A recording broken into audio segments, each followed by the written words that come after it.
und ein wunderschönes Sechserläuten allerseits. Zürich ist bereit für ein schönes Frühlingsfest für das Sechserläuten 2026. Dieses Jahr hoffentlich wieder mit einem zäuftigen Feuer.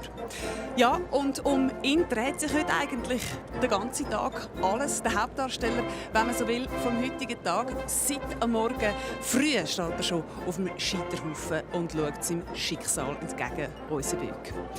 Das Jahr mit einem besonderen Gravettli. Das ist ein Gruß an den Gastkanton und das ist ja in diesem Jahr der Kanton Graubünden. Sonst ist der Böck im Moment noch schneeweiß. Er hat ja noch einen Nachmittag, bevor wir ihm dazu richtig einheizen. Er weiss aber, was auf ihn zukommt. Sein Blick geht direkt Richtung St. Peter. Wenn der dann 6 schlägt, dann geht es am Böck dann wirklich an den Kragen. 6 Leute Wetter dieses Jahr fast ideal. Es ist angenehm warm. Es ist vor allem besser, als wir alle gemeint haben. Es geht ein feiner Wind, es hat ein paar Wolken, aber es ist vor allem trocken. Und das ist für uns alle eine gute Nachricht, weil schliesslich soll der Böck möglichst schnell brennen, weil je schneller dass es geht, bis es ihm den Kopf vertätscht, desto schöner soll dann angeblich auch der Sonnenwelle. Dieses Jahr gibt es 6 Leute in fast allen Landessprachen. Auch dieses Jahr wieder mit dabei. Bonjour et buongiorno. Zum einen der Jean-Marc Richard von unseren welschen Kollegen und zum ersten Mal gibt es ein Tessiner 6 Leute mit dem Fabrizio Gassati. Danke vielmals e soprattutto sì, è la prima volta per quanto ci riguarda. Siamo molto contenti di venire a raccontare una storia, una tradizione, una cultura che fa parte di quello che è un mondo svizzero. La Svizzera si presenta a Zurigo grazie a una tradizione che vivremo insieme e ve lo dico, stare alle spalle del Böck, vederlo per la prima volta dal vivo è un'emozione piuttosto importante che speriamo possiamo vivere insieme a voi, avec vous Jean-Marc. Vous avez tout dit, mais c'est un privilège, je vous écoute et je me dis que c'est vraiment quelque chose d'exceptionnel de se retrouver chaque année ici devant le Böck, de participer, de partager à cette tradition à la fois immuable mais aussi très riche. Donc merci de l'accueil et on se réjouit d'être tous ensemble pour cette magnifique émission. Danke vielmals und ein schönes 6 Leute. Anche a te, vado da Fabio Storni. A dopo. Genau, und damit sind wir eigentlich bei der Frage des Tages. Ich habe es vorher schon ein bisschen angetönt. Wie lange geht es, bis es dem jetzt noch ganz weißen Kerli dann am Schluss den Kopf in 1000 Stück reißt? Und bei dieser Frage kommen jetzt Sie, liebe Leute daheim am Fernsehen, ins Spiel. Je schneller dass es ihm den Kopf verjagt, desto besser soll angeblich der Sommer werden. So heisst es in der 6-Leute-Legende. Und jetzt, wie gesagt, kommen Sie ins Spiel. Tippen Sie mit, raten Sie, wie lange es geht. Und das geht ganz einfach. Zücken Sie Ihr Handy, scannen Sie den Code ein, scannen den QR-Code, den Sie hier eingeblendet sehen, und dann geben Sie Ihren Tipp ab. Dem oder der am treffsichersten ist, winkt einen schönen Preis aus dem Gastkanton Graubünden.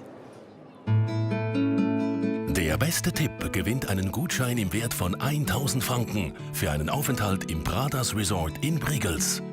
Sie übernachten in einer neuen Ferienwohnung direkt am See, genießen Wellness und ein vielfältiges Freizeitangebot. Ob Sie gewonnen haben, erfahren Sie am Schluss der Übertragung.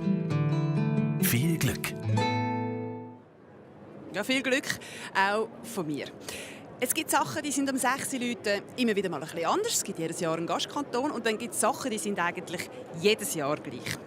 Und so etwas ist die Umzugsroute, die schauen wir uns jetzt schnell an. Sie sehen auf der Grafik SRF eingeblendet, dort stehen unsere Kameras, dort fangen wir Bilder ein. Der Umzug startet aber an der Bahnhofstrasse, geht rauf zum Bürgerplatz, dann zurück, das ist der Kontermarsch, weiter geht es über den Slimaque und dann führen zum 6-Leute-Platz daher zum Böck. So ist das. Das sind ein paar Kilometer, die es zu Fuß zurückzulegen gibt für unsere Zünfter. Einer von diesen Zünfter ist sozusagen mein 6 Leute Wikipedia. Der weiss so gut wie alles. Der Reto Hänger, auch dieses Jahr mit dabei. Und er hat sich schon eingerichtet in der Kommentatorenkabine. Die nächsten 2 Stunden sitzen wir in unserem engen Kämmerchen und kommentieren den Umzug der Zünfte. Reto, tut sich schon etwas? Siehst du schon etwas? Ja, grüezi miteinander. Ganz schön 6 Leute wünsche ich Ihnen und für unsere Bündner Gäste, die wir am 6 Leute haben, Bundi, une belle 6 Leute. Schön schauen Sie alle zu. Schön bist du auch da, Cornelia. Voilà. So, So. was gibt es für einen Nachmittag? Das gibt einen sehr schönen Nachmittag. Das Wetter macht mit, entgegen meiner letztjährigen Prognose. Das müssen wir ja sagen. Ihr habt eigentlich so eine 6-Leute-Legende. Und wie geht die? Ja, dass immer, wenn wir ein gerades Jahr haben, mehr oder weniger wüst ist. Und, das ist so eine kleine Legende. Es gibt so Jahre, wo das wirklich auch belegen. Aber wie du siehst, ja, ein richtiger Meteorologe hat auch nicht recht. Gut, es ist nicht wunderschön, aber es ist trocken. Das ist das Wichtigste. Weil wir wollen ja ein zäuftiges Feuer, wir wollen, dass es schnell geht. Jetzt müssen wir noch schnell ein bisschen anregen, unsere Leute, die uns mitraten sollen. Wie zuversichtlich bist du bezüglich Sommer, Wetter und Böck?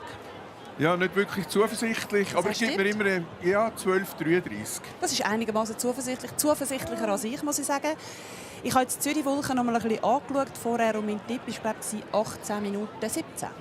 Okay. Wir werden es sehen. Wir werden es sehen. Wer näher dran ist. Aber du weißt, du schuldest mir ja noch Schoki vom letzten Jahr. Das letzte Jahr nicht gewonnen. Also gut. Vielleicht gibt es dann dieses Jahr 2 Tafeln. Gut. Du kommst direkt von der Zoftstube. Wie ist es gegangen heute Mittag? Es ist extrem gut gegangen. Wir haben unsere Ehrengäste begrüßt. Unsere Ehrengäste haben auch bereits schon angefangen zu reden. Und das Mittag hat es gegeben. Fein gegessen haben wir. Tipptopp, wie es muss sein. Und schau mal, es geht schon los. Der Umzug pünktlich eingetroffen am Limmatge. Und das ist ja, als erstes kannst du gerade sagen, wer fängt damit an? Das ist ja auch immer gleich. Es gibt gewisse Sachen, die sind immer gleich um 6 Uhr. Das ist schon Tradition, definitiv. Seit 2007 eröffnet der Verband von Ostschweizer Kavallerie- und Reitverein vom OKV. Und am Kinderumzug eröffnen die auch eröffnen. Und zwar halt einfach mit kleineren Ross und Pony und mit den Kindern drauf. Auch sehr schön und das ist Tradition und ich hoffe, das bleibt noch lange so. Hoch zu Ross kommen jetzt her.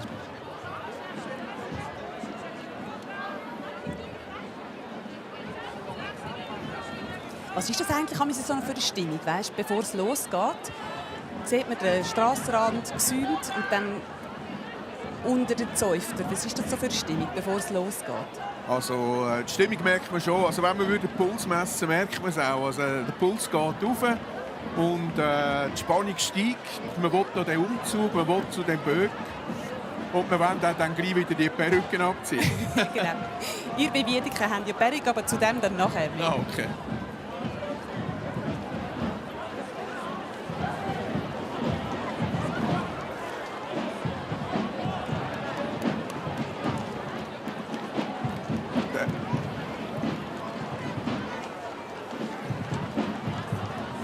Das Wetter ist ideal. Also gerade für die Leute, die auf der Sonnenseite sitzen, auf den Bänkchen, wenn es da richtig oben runterbrennt, kann es ja dann schon sehr warm werden. Also es ist eigentlich ein ideales 6-Leute-Wetter hier im 2026. Definitiv das Wunschwetter. Also eben nicht zu heiß, es windet auch nicht fest, ganz leicht Windli geht. Nein, also es war auch nicht zu erwarten. Ich meine, bis vor 2 Tagen hat das Wetter ja noch anders ausgesehen. Und ich habe verschiedene Wetter-Apps angeschaut und immer das Beste genommen. So muss man das machen. Hast du das gut gemacht? Das war eine gute Prognose.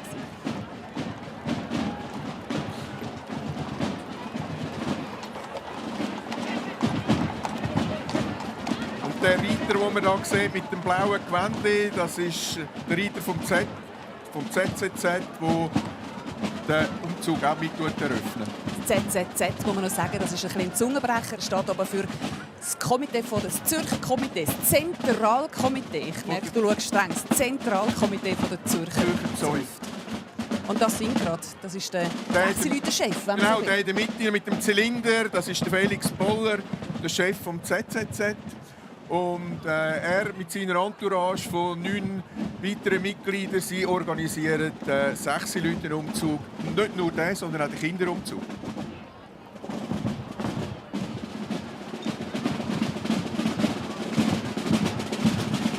Das ist Knabenmusik. Nicht mehr so gross wie auch schon.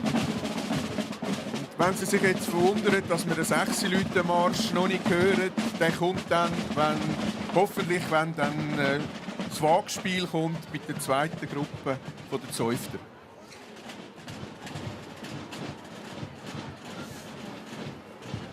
Ja, das mit dem 6-Leute-Marsch, das ist ja so eine Sache. Das darf nicht jede Zunft, wenn immer sie will, das spielen, oder? Da gibt es ein Drehbuch, wer darf. Richtig. Damit wir im Fernsehen nicht immer nur den 6-Leute-Marsch. Das komme ich nachher gerade. Genau. Das ist die Zürcher Kompanie 1861 mit ihren historischen Gewändern, die sie hier anhaben. Sie haben auch am Freitag den 6 Leute, also den Gastkanton, begrüßt. Und das immer ehrwürdig.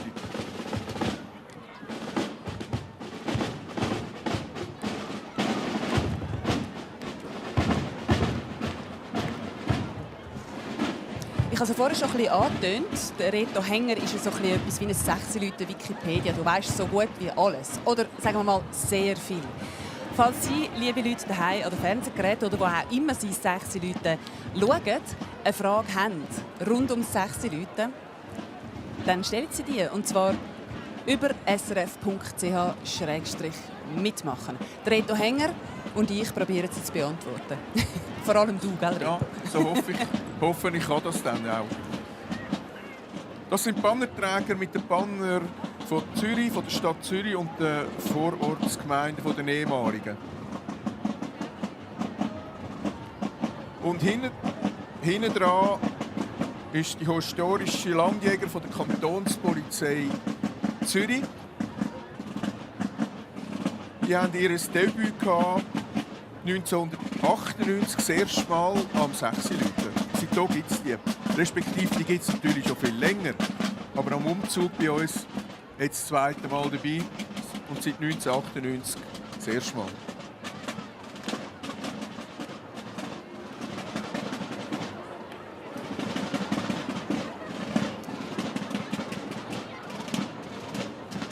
Das Grossmünster noch im Umbau im Moment. Darum eingerüstet. Und man sieht, es hat schon 2, 3 Regenwolken. Ja, ja. Aber ich bin immer noch zuversichtlich, dass der Böck bis und mit bitterem Ende im Trockenen bleibt. Also gemäss meinem aktuellsten App ist gut. Dann hast du das Richtige konsultiert, hoffentlich.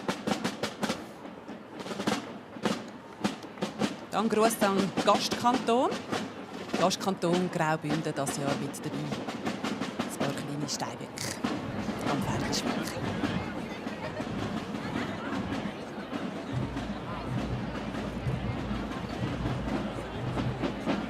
Ja, jeder Gastkanton hat ja ein Thema. Und das Thema vom Gastkanton von Graubünden ist Pazifik. Pazifik heisst es richtig. Ja, schau, es steht genau. Echt Pazifik. Genau.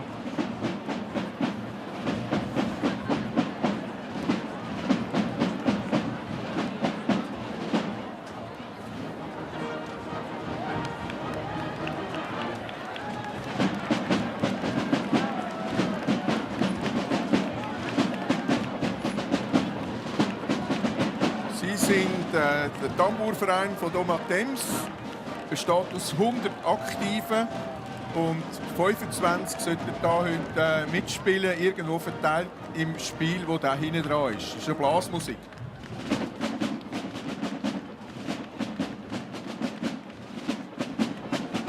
Das ist auch traditionell so, dass am 6 Leute der Gastkanton eigentlich sich als erstes präsentieren darf. Oder das ist eigentlich immer so. Seit 1991 haben wir das so, ja. Es ist immer ein Gastkanton Immer. und der kommt als erstes. Richtig, genau.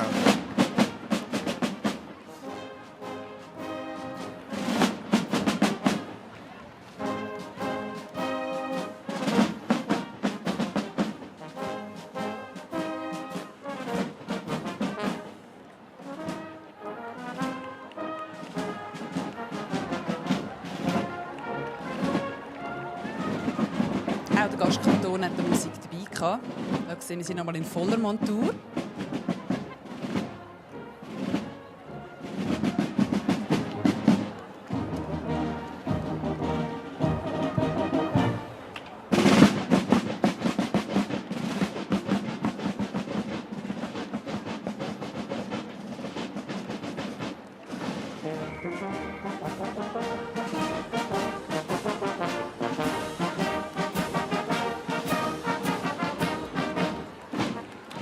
Das ist eine Pressband-Formation, also ohne Holz.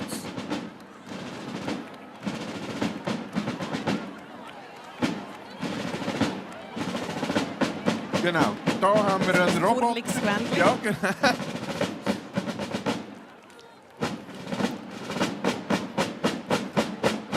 Frau Martullo Blocher, Ehrengast beim Gastkanton, im Kanton Graubünden.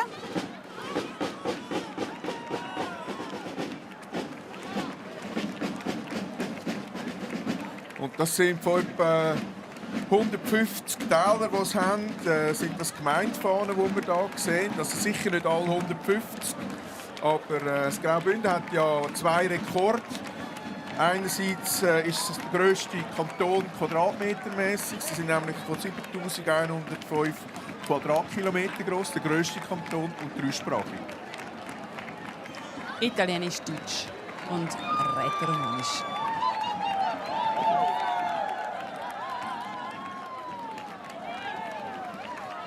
Inklusive Heuwagen.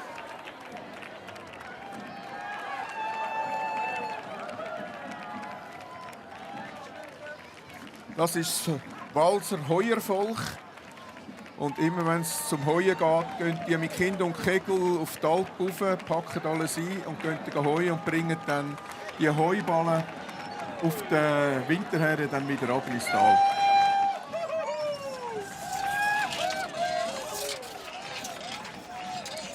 Tönt streng, sieht aber pazifik aus. Definitiv. Und da kommen die Bergprofis, ich kann es auch lesen. Das sind Bergführer. Und ich meine, wenn man weiss, dass 90% vom Bündnerland über 1200 Meter hoch ist, das ist schon noch Da enorm. braucht es 2-3 Bergführer. Ja, definitiv. Genau, die gehören auch als 6 Leute dieses Jahr.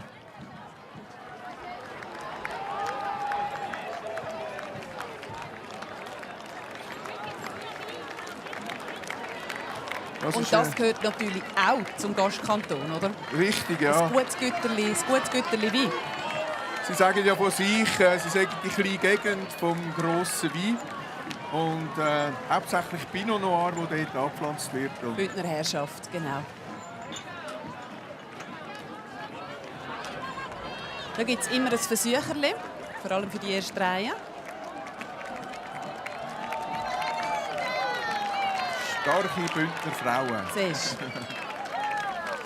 Bündner Frauen auch am Zürcher 6 Leute. Ja, sie haben ja über 100 Täler und in jedem Tal gibt es eine andere Tracht. Respektive die Tracht ist gleich, aber der Kopfschmuck ist anders. Man sieht ein bisschen die Variation von diesen verschiedenen Kopfschmücken und ein kleines Mitbringsel. Ah, jetzt wird es spannend hier.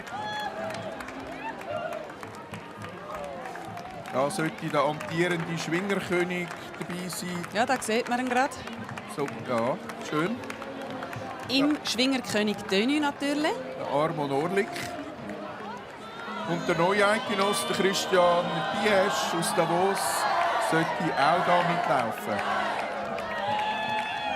Mit Schwingerkollegen dabei. Also man redet ja immer von den Bösen, aber ich finde, da sieht keiner böse aus.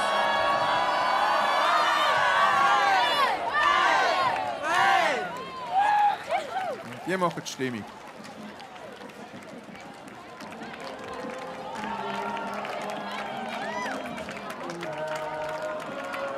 Der Umzug hat erst angefangen, aber der Armon Orlik muss die Blumen schon abgeben. Es wird dann schon schwer mit der Zeit, gell?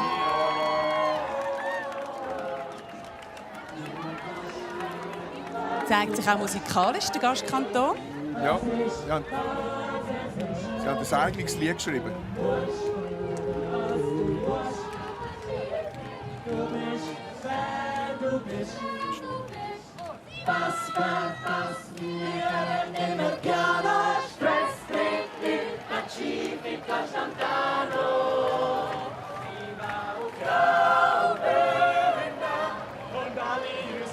Sie mit einer Hymne aufs Wort Pazifik. Oder Pazifik heisst ja eigentlich die sympathische, herzliche, nonchalante, easy, gechillte Art, wie man vielleicht einmal sagen, Ist gestresst in Zürich, aber genau, bringen Sie ein bisschen Pazifik ins gestresste Zürich, aber du sagst es.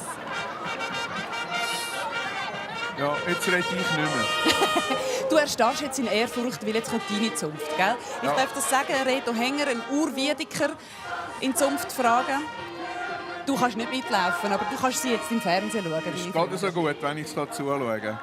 Wenn ich im Umzug bin, dann kann ich ja nicht alles anschauen. Oder? Und so ist es.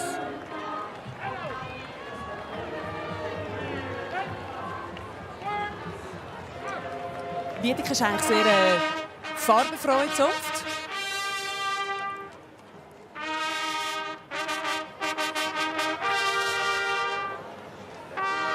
Und du hast gesagt, die Perücken, die ihr tragt, die geben recht warm. Aber warum?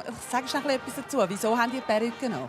Eine Perücke gehört einfach zum Gewand, zum Kostüm. Das ist ja historisch beleidigt aus der manessischen Liederhandschrift, dass man im 13. Jahrhundert so auch rumgelaufen ist. Man hatte solche Pagen nicht gehabt.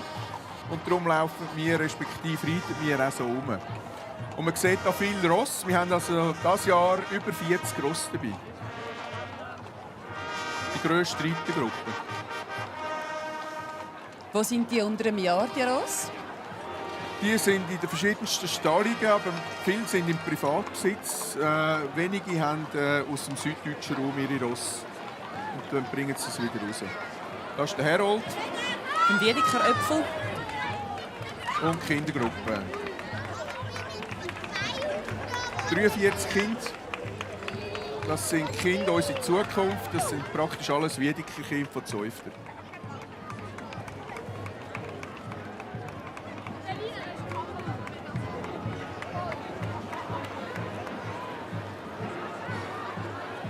Wiedeke, ein Quartier, sind wir jetzt mitten in der Stadt.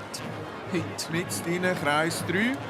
Und der, den wir hier in der Mitte haben, mit seinen 2 Ehrendamen, rechts und links, das ist der Zoffmeister, der Michael Imhoff, der jüngste Zoffmeister mit 41. Und er macht das super. Das sind unsere Ehrengäste. Ehrengäste. Genau. Einerseits Regine Sauter von der FDP-Nationalrätin. Und Benedikt Roos ist der Chef von der Armee. Und den kennen wir auch. Der Felix Blumer, unten in der Mitte. Er sieht sonst ein bisschen anders aus, muss man vielleicht sagen. SRF-Wetterfrosch-Kollege. Und der Horst von der Wiedeker Zäufter. Das ist doch ein schönes Bild, so farbig.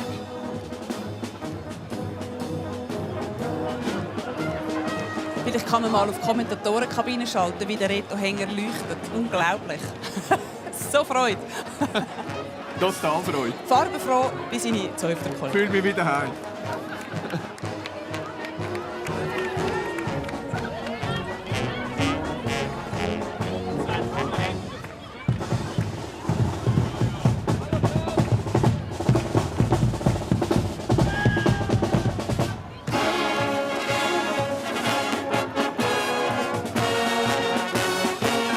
Das ist der Zürichböck.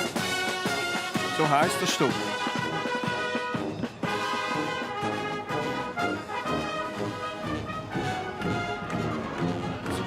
Das war die Uraufführung vom Zürichböck.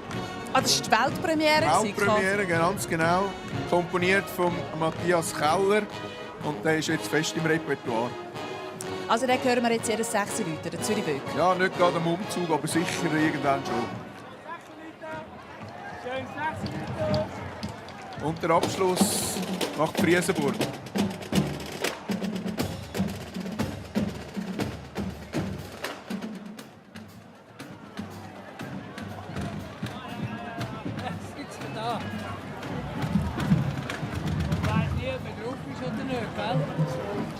Ja, wenn wir es nicht sagen, dass man sie gerade sieht. Sagt uns heute Abend, ihr könnt den Kannst du Fernsehen uns schauen. das sagen auf der Softstube?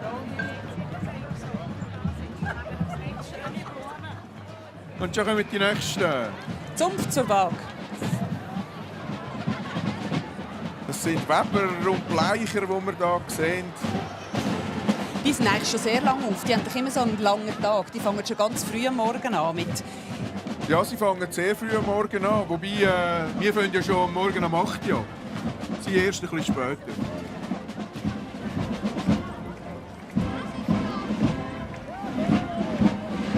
Ihnen ist auffällig, dass sie keine Reiter haben.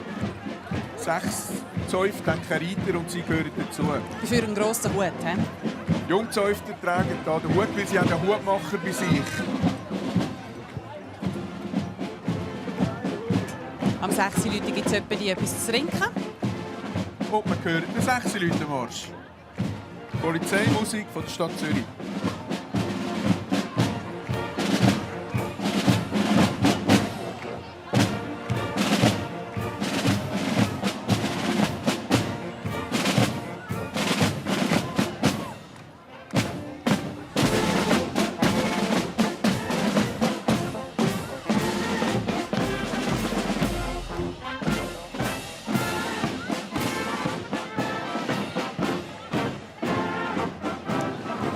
Das ist eigentlich, wenn man so will, der Soundtrack vom 6 Leuten, oder? Also ich merke es immer, nach jedem 6 Leuten läuft mir das nachher noch, der läuft mir nachher noch, bis ich ins Bett gehe. Normalerweise stehen wir Zäufter auf, wenn wir den hören. Das mache ich jetzt nicht. Zaufmeister da, der Robert Henry Navil.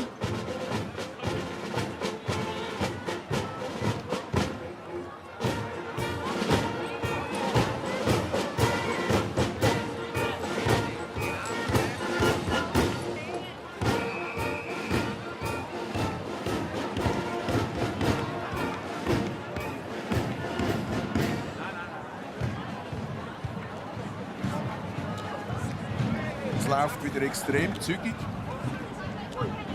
Das ist eigentlich ganz nach deinem Geschmack. Du sagst ja, der Umzug darf eigentlich nicht zu viel Pause haben, oder?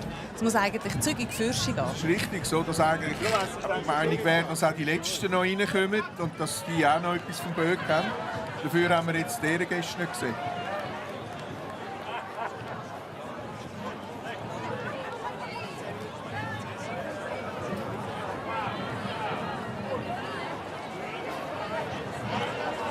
Aber manchmal gibt es ein kleines Päuschen.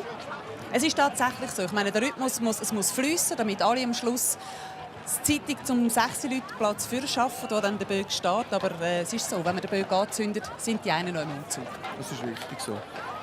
Was da natürlich schön ist, ist die Wagenkomposition. Früher als Kind habe ich das auch immer noch gesehen in der Stadt, vom Hürlimann, die das Bier gebracht haben. Und sie haben das jetzt bei sich im Umzug fest integriert seit ein paar Jahren.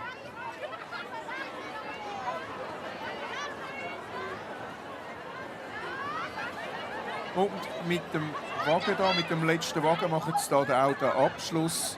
Gigampfi Wasserstampfi. Sie haben ja Bleicher und Wohlenweber bei sich gehabt. Und da mussten sie das Wasser rauspumpen aus dem Zürichsee auf die Wiese zum Bleichen. Und das haben sie mit einer Gigampfi Wasserstampfi gemacht.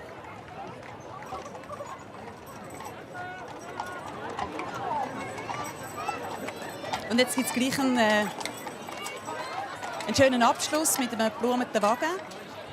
Auch mit Leuten, die zwischendurch ein Päuschen machen auf dem Wagen. Wer darf da so Platz nehmen? Es sind meistens die älteren Zäufter, die nicht mehr so laufen mögen, aber gerne im Umzug dabei sind. Oder unter Umständen auch Kinder, die nicht mehr mögen. Es ist also nicht der Wagen von Gigampfi Wasserstampfi, da wird geschoben. Das ist der Webwagen, ganz genau, mit dem Schiffli, wo man da gut sehen, wie er durchgezogen wird.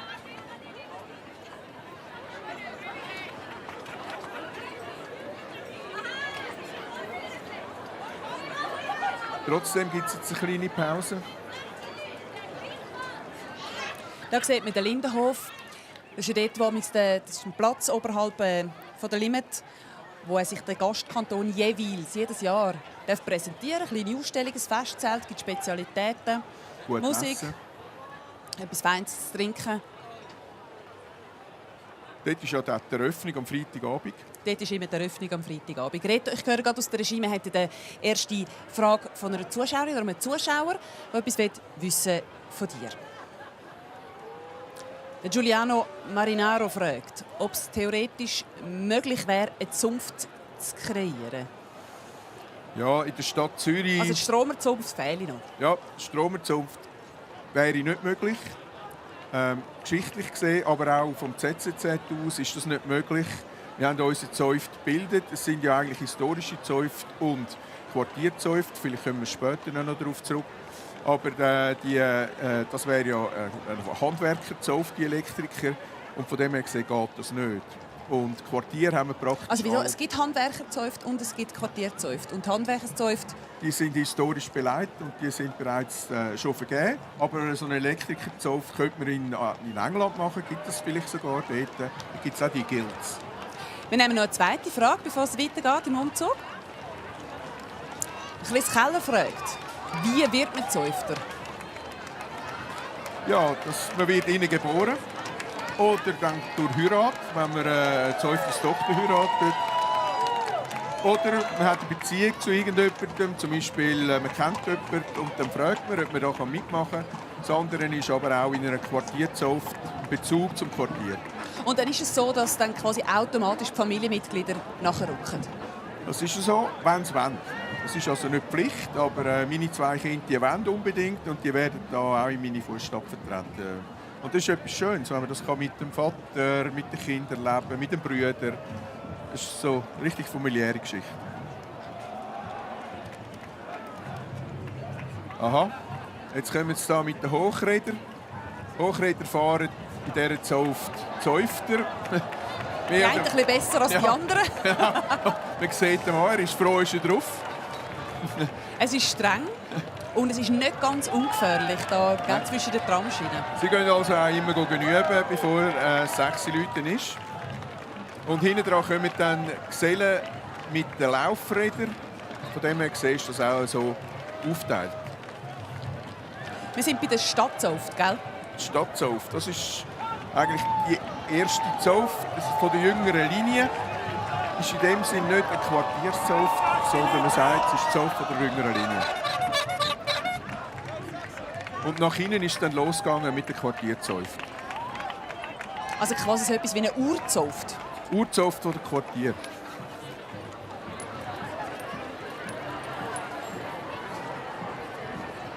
Was auch fix zu der Stadtzauft gehört, ist der Schwanenwagen. Aber schau, jetzt sehen wir gerade, er hat es jetzt wissen und ist gerade direkt schon direkt ins Tramgleis rein. Mal schauen, was er dann macht bei den Weichen, aber das wünschen wir euch auch. Schönes 6 Schön 6 Leute. Das sind auch alles Gesellen. Und man sieht, der Nachwuchs ist da. Ihr Emblem ist der Schwan, das haben sie auch im Fahnen. Und da macht der Abschluss der Schwanenwagen. Du hast gesagt, die Gesellen, was machen die in der Zauft, die jungen Gesellen? Das ist der Nachwuchs. Die kommen an alle Veranstaltungen. Sie fangen aber an als Schankburschen, machen dann quasi ihre Zeit abarbeiten, wenn man so will.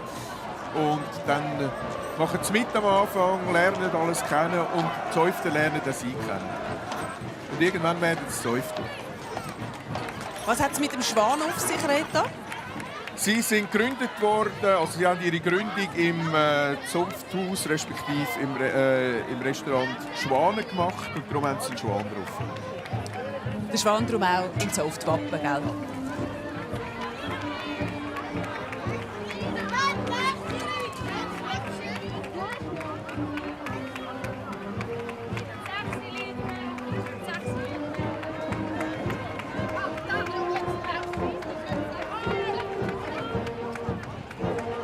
Immer eine Zwischenverpflegung oder ein Gutzli oder ein Zeltli oder etwas zu trinken.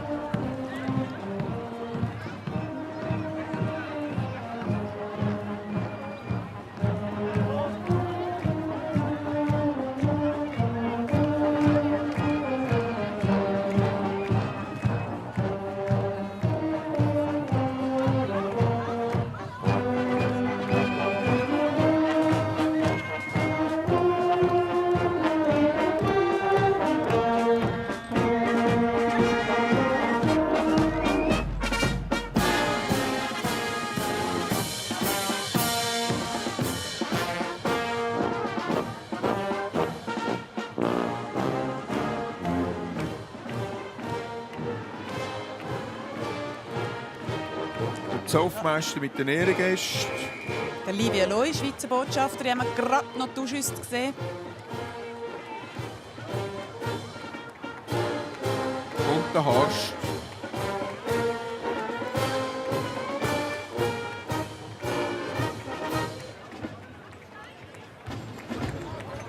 Sie sind im Hotel Marriott daheim. Dort haben sie also ihre Zunftstube am 6 Uhr. Und sonst sind sie eben im Wirtshaus zum Schwanen gegründet worden, der Schwanengasse.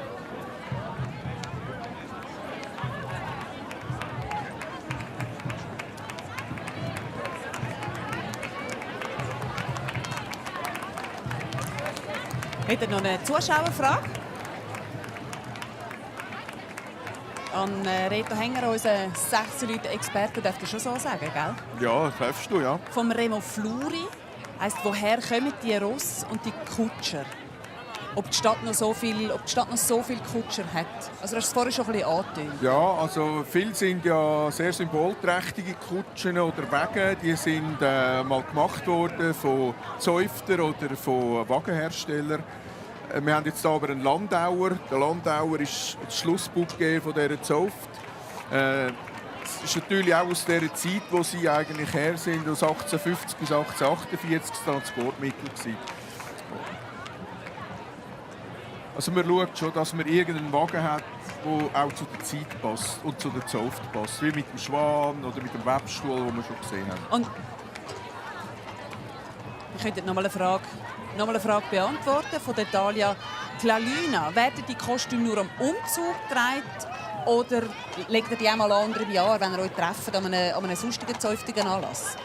Also nicht nur am Umzug, wir haben das auch vor dem Umzug. Wir gehen am Ball am Samstag oder an ein Gewändli essen, sagen wir dem auch. Wenn wir nicht tanzen, gehen wir einfach etwas essen. Das machen wir in unseren Kostümen. Sehr eine farbige Geschichte. Ist auch schön, wenn man an einem Samstag vor dem 6 Uhr auf Zürich kommt. Also kann ich sehr empfehlen. Aber schon legen wir das Gewändli unter einem Jahr nicht an. Zum ersten Mal auch Drohnenbilder im Einsatz. Dass wir 6 Leute von oben sehen. Und wir sind bei der Zunft Fluentern auch eine Zunft aus einem Quartier der Stadt Zürich. Jawohl. Am Fuß vom Zürichberg. Unterhalb vom Zoo Zürich. Sie haben einen neuen Zunftmeister dieses Jahr. Der Thomas Landolt, der muss heute mal schauen, wie das geht als Zunftmeister. Da hat man ja noch richtig viel zu tun, oder? Da geht es ja nicht nur darum, Reden zu schwingen am 6 Leute selber, sondern man muss eigentlich die ganze Zunft so ein bisschen beieinander halten und das ganze zunftige Jahr ein bisschen planen. Es ist schon so, ja. Er ist auch das äußere Bild von der Zunft und er hat sicher etwa 80 bis 90 Einladungen pro Jahr und überall wird erwartet, dass er vielleicht auch noch etwas sagt. Und am heutigen Tag hat er vermutlich etwa 10 Kindergruppen bekommen, die ihn beglückwünscht haben, aber auch ihm alles Gute gewünscht haben.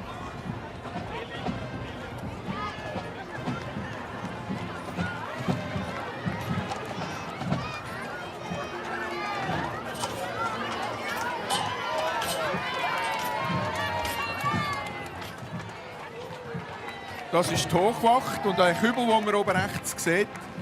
Dort hat man früher Heu angezündet und Pech und hat so Signal gegeben, dass der Feind kommt oder dass es irgendwo brennt oder etwas ist.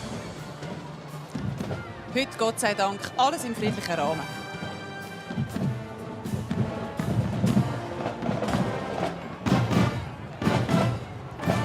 Wir hören die Stadtmusik Kloten.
Sie haben die schönen Sonntagstrachten an. Von Zürich. Und das ist eine Wächtungstracht, die hier gerade vor der Kamera ist. Eine Wendtaler Tracht.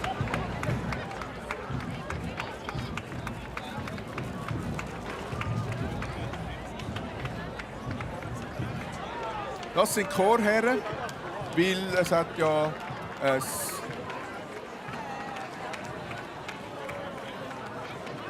kleines Klöster in Flunteren und von dort her kommen die Chorherren. St. Martinskloster, das wir hier sehen, das ist auch gleichzeitig der Wagen, wo da noch ein paar drauf sitzen. Und die Gäste, die so eingekleidet sind, einfach in Zivil, und sie haben auch sehr viele Gäste dabei. Scheinbar haben sie auch Platz, sie sind im Vortragssaal, hier oben im Kunsthaus. Dort gibt es richtig viel Platz. So, es geht noch ein Moment und trotzdem möchte ich darauf hinweisen. Tippen Sie mit. Wie lange geht es, bis es am Böck den Kopf vertätscht? Also der grösste Böller ist ja im Hals. Aber wenn es den verklopft, dann verklopft es dann eben auch den Kopf. Und das ist dann die Zeit, wo wir wässern und wo wir einloggen. Raten Sie mit, tippen Sie mit. Und dann gibt es etwas Schönes zu gewinnen. Aus dem Gastkanton Graubünden. Er hat die ganze Show für sich da. Und er hat die beste Sicht. Die Zimmerleute direkt am Limake.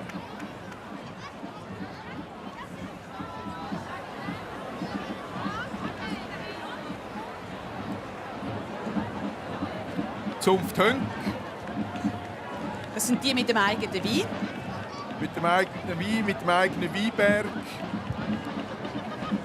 Und sie haben ja traditionellerweise alle Jahre eigentlich einen neuen Wein, aber immer vom gleichen Weinberg. Und der wird dann verkostet und auch ausgeschenkt. ausgeschenkt. Das ist natürlich immer der Beste, selbstverständlich. Jeder Jahrgang ist wieder besser als der letzte. Hönk, das Quartier am Stadtrand. Mit eben einem sonnigen Hang, wo Reben wachsen. Genau.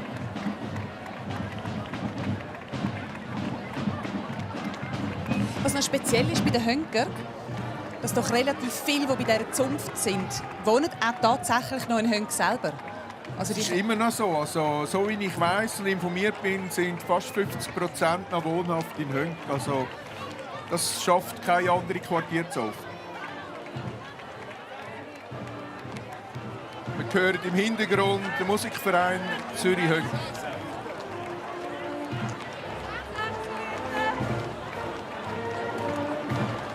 Da der Zunftmeister, der Walter Zweifel, von Zweifelwein, oder? Sehr nah bei mir.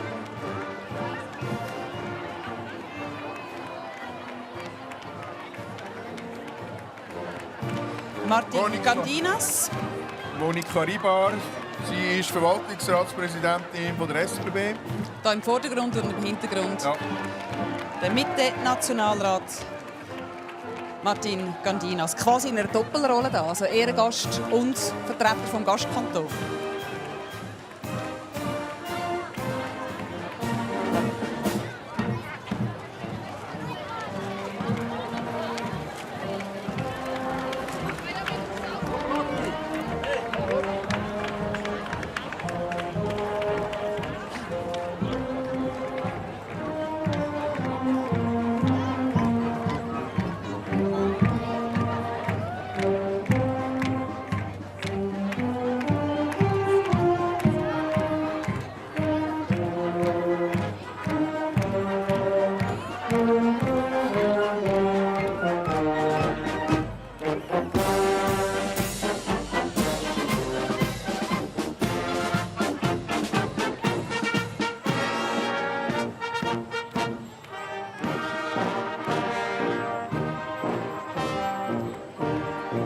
Darum auch eine Weinpresse, oder? Wenn wir schon bei den Weinbauern sind. Das ist eine Originaltrotte von 1763, die wir hier sehen. Also schönes altes Teil und Original. Aber es funktioniert im Moment nicht.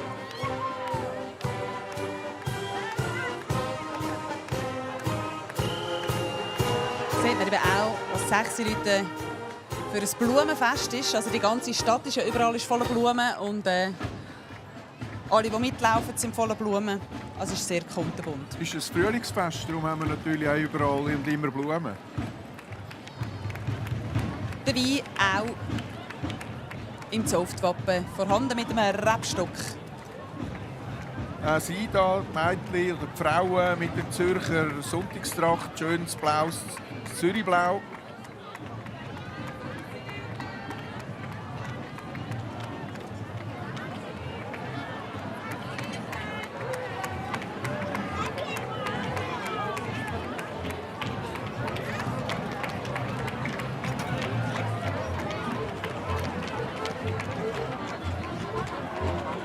Das ist der Weinprobewagen. Auch wieder ein Wagen für die älteren oder nicht so gut Füssigen. Muss ich hören, Wein ausprobieren, ein Päuschen machen und gleich dabei sein. Sie ihre Gäste eingewanden. Sie haben also für alle Gäste haben sie einen schönen Umhang, falls es dann mal verloren geht, dass man es auch wieder zuordnen kann. Aber das ist wirklich eine praktische Sache. Aber heute werden die schön warm haben. Und den Abschluss macht der Fasswagen mit den Zunftgesellen.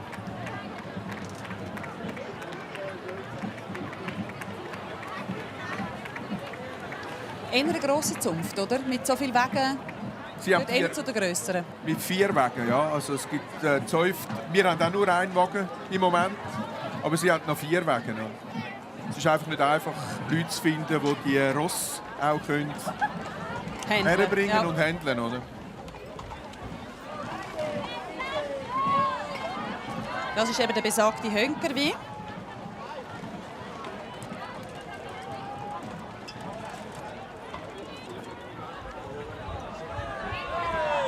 Jawohl. Zauft, Hottingen, wo da im Anmarsch ist.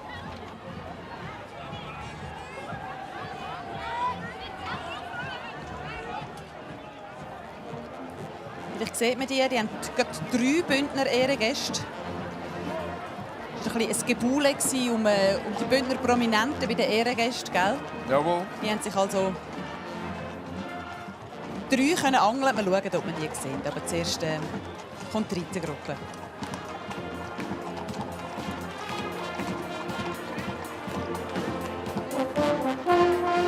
Da im Vordergrund.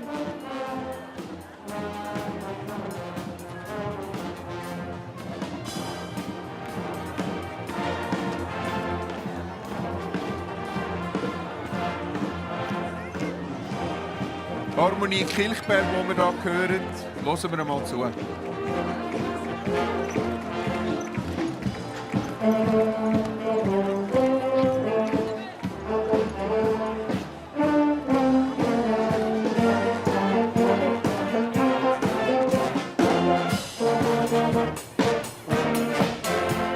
Celebration.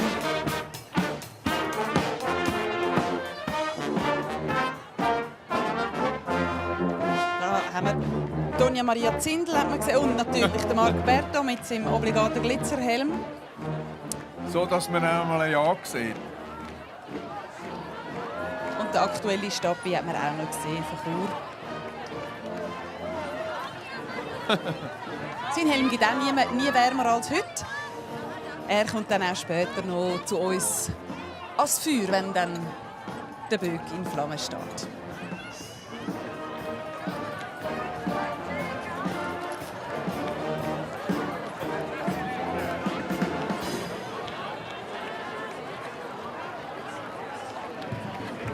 Es ist ein bisschen ein Gehen und ein Nehmen, gell, mit den Blumen. Manchmal gibt man jemandem eins, manchmal kriegt man ein bisschen Blümchen. Aber es ist schon meistens so, dass man als Zäufter Blumen überkommt, gell? Ja, oder etwas zu trinken oder etwas zu essen. Es ist jetzt immer mehr, dass man etwas umhängt. In dem Gewusel muss man auch zuerst die Leute wiederfinden. Das ist der Pfarrer, der ehemalige Pfarrer, den wir hier sehen, der den Hut gezogen hat vom Grossmeister. Und heisst Sigrist. Genau. Sinnigerweise.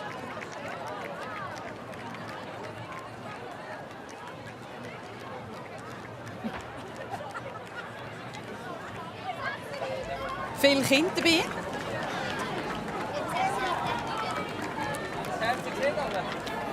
Wir hätten eine Frage, Reto, Ja. aus den Zuschauerleuten. Vom Luca Lehmann. Ob es auch Leute gibt in der Zunft, die noch aktiv sind in ihrem Beruf. Oder ob das eher eine Sache ist von früher. Also, gibt es noch Zimmerleute in der Zimmerleute-Zunft?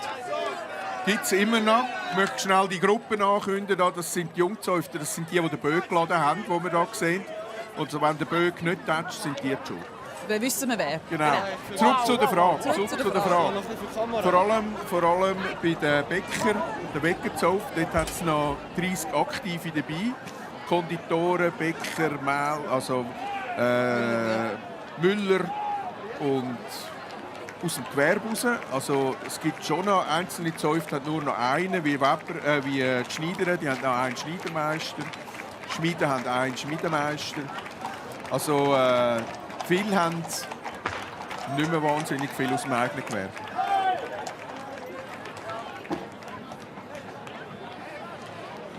Haben wir noch mal eine Frage für dich von der Eliane Koch.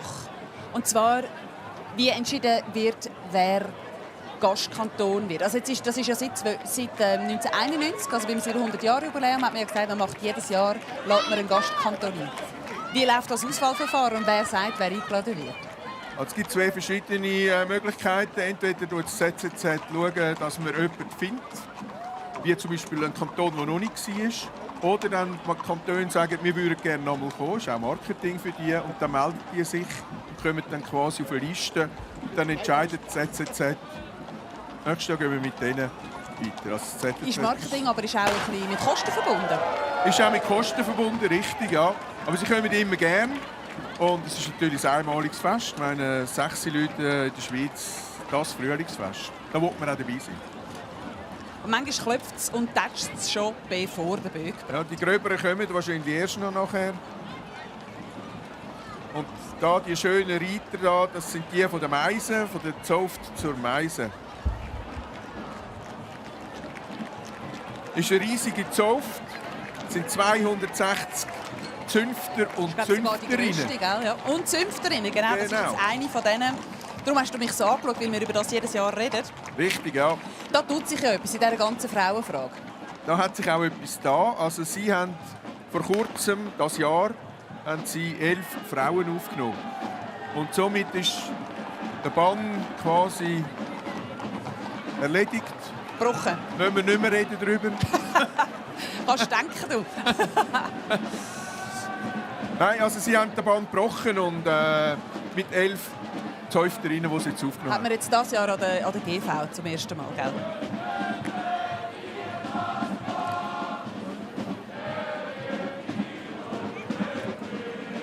Jungzäufter.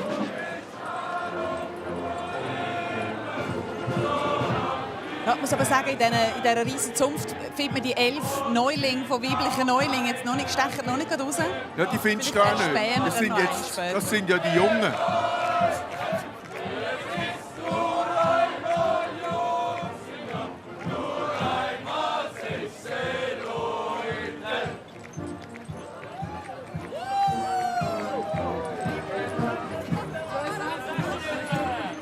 Musikverein Harmonie Birmensdorf, wo wir da hören.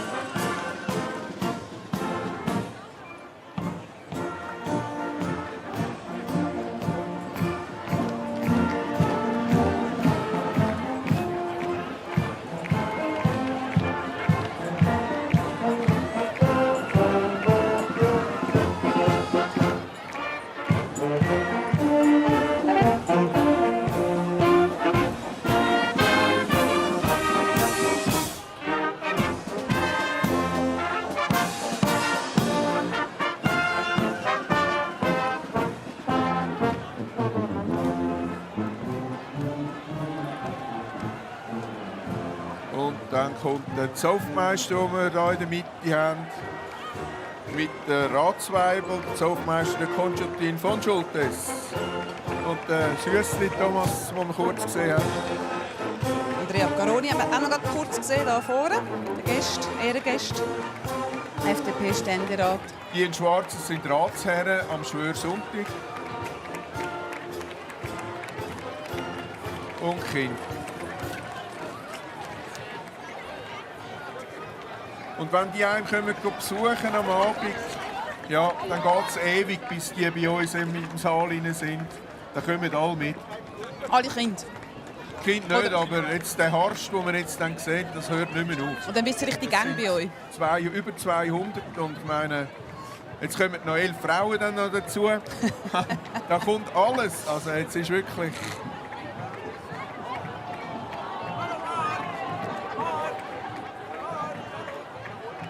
Und es ist üblich, dass wenn die auf Besuch kommen, dass man den 6 Leute Marsch spielt. Die müssen dann so lange spielen, bis alle im Zopfsaal sind am Abend. Also bis eigentlich allen die Luft ausgegangen ist? Und da geht es dann relativ lang, ja. Ja, das gehört auch zum 6 Leuten, wenn man dem Umzug läuft, dass man ein bisschen aus den Rossböllen ausweichen muss, gell? Ja, je weiter hin, je schlimmer. Ja.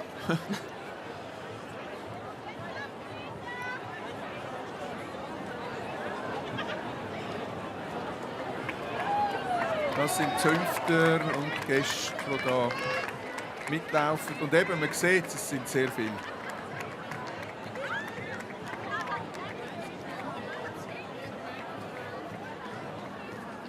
Und auch die werden schön warm mit diesen Perücken.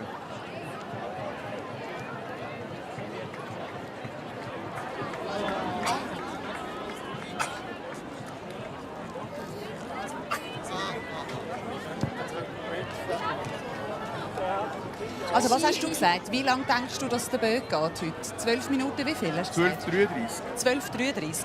Ich habe gesagt 18 Minuten 17. Ja, 12:33. Ich hoffe schon nicht, dass er länger hat, weil es ist trocken, es hat nicht reingeregnet. Wir werden es sehen. Am 6. ist dann Showdown, wie lange das es geht, bis es ihm dann den Kopf vertätscht. Wie tippen Sie, liebe Leute, daheim, wie lange geht es? Weil eigentlich heisst es, je schneller, desto besser, oder? Desto besser ist dann der Sommer. Tippen Sie mit. Es gibt etwas Schönes zu gewinnen. Der beste Tipp gewinnt einen Gutschein im Wert von 1000 Franken für einen Aufenthalt im Brothers Resort in Briegels. Sie übernachten in einer neuen Ferienwohnung direkt am See, genießen Wellness und ein vielfältiges Freizeitangebot. Ob Sie gewonnen haben, erfahren Sie am Schluss der Übertragung. Viel Glück!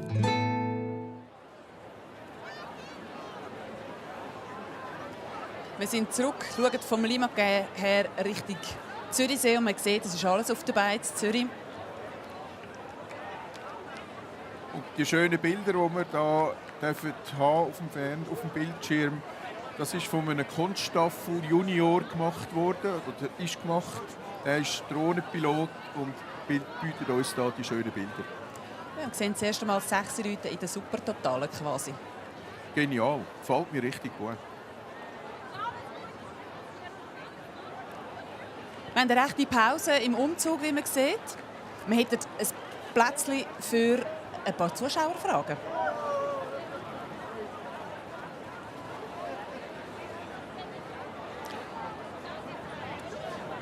Beziehungsweise wir schauen zuerst schnell, wer wie abgestimmt hat. Ich habe vorher aufgerufen, man soll mittippen, oder? Wer hat wie, wer sagt wie viel? Du sagst 12 Minuten und ein paar zerquetschte und ich 18.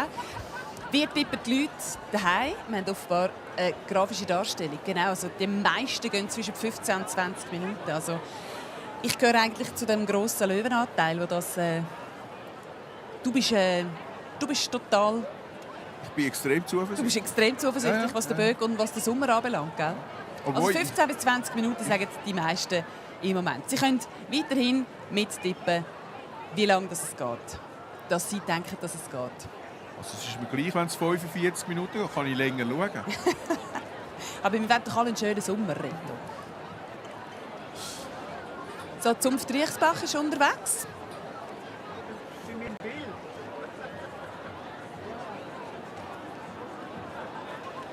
Auch hoch zu Ross. Auch hoch zu Ross. Nicht wahnsinnig viel Ross, aber doch hoch zu Ross. Und man sieht jetzt hier ganz gut die Begleitpersonen neben der Ross. Ich meine, es sind ja genug Ross an dem Umzug dabei und die Ross sind alle begleitet. Also wenn man mit einem Ross kommt, hat es einen Reiter und einen Begleiter dabei. Auch aus Sicherheitsgründen. Wie ist das nachher beim Feuer vorne? Dann warten die außerhalb vom Feuer, wenn die Rosse am Reiten sind, nehmen die wieder in Empfang und begleiten die dann neben raus, wo es ruhig ist und wo sie dann etwas futtern und trinken können. Die sind also immer betreut. Das Banner von der Zauft Riesbach und hinten dran der Zauftmeister. Mit den Ehrengästen, ich kann mir vorstellen, wieso dass es da ein bisschen staut. Das kann ich mir auch vorstellen.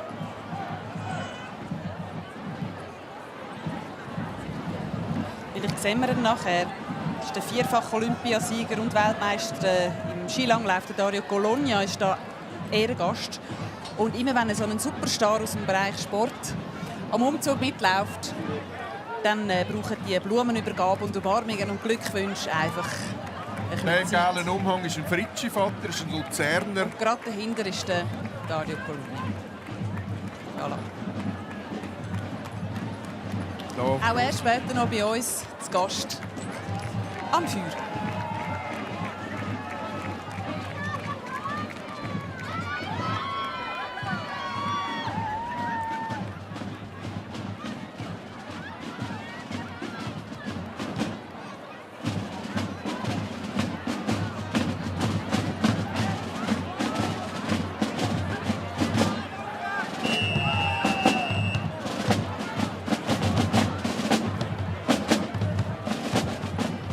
Chormusik von der Kantonspolizei Zürich.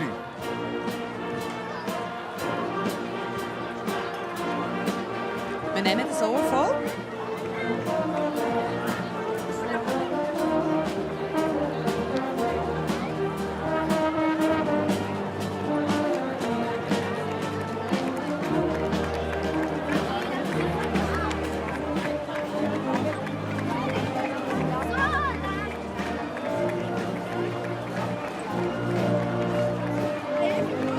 Bei der Zunft Riesbach ist ja das Rebmesser im Wappen.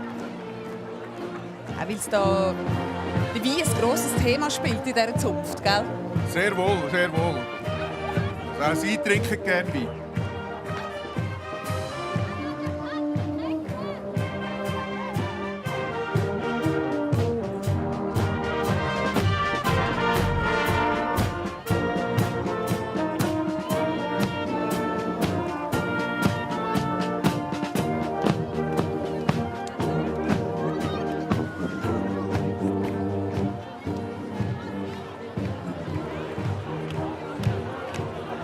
Das Zunftlokal heisst nicht zuletzt darum auch zum grünen Glas, gell? Also die haben, Ja, im Volksmund ist das eine Scherbe.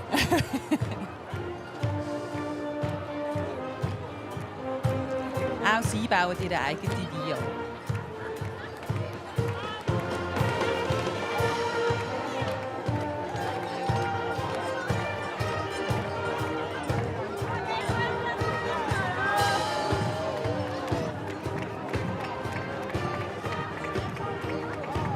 Das ist der Käuferwagen, den wir hier im Bild haben.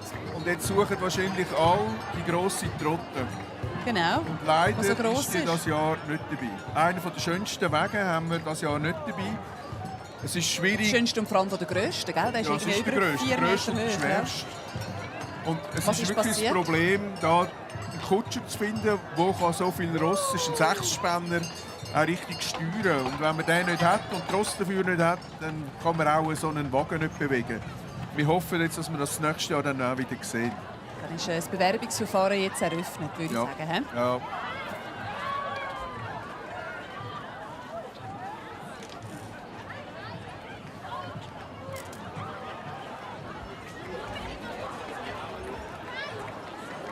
Zunft Oberstrasse. Im Krattenturm. Oberstrasse, also quasi das Quartier, wo ETH-Universität ist. Man sieht es eigentlich im Hintergrund. Geht es Richtung Oberstrasse. Dort kommen die her. Also auch eine Quartierszunft. Der Krattenturm, das war das Ende von einer Wehrmauer, die wir in Zürich zur Verteidigung gegen den Feind. Und der ist dann effektiv einmal kaputt gegangen. 1444 haben sie den zerstört im Zürichkrieg. Gibt es also nicht mehr, aber ist natürlich symbolträchtig für die Zunft.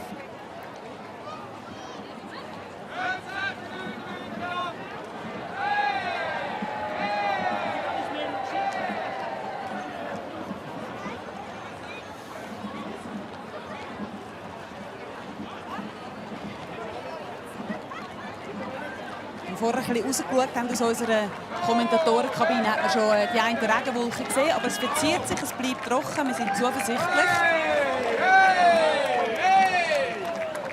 Und das schöne Wetter hat natürlich auch einen Einfluss auf die wirklich gute Stimmung heute am Umzug.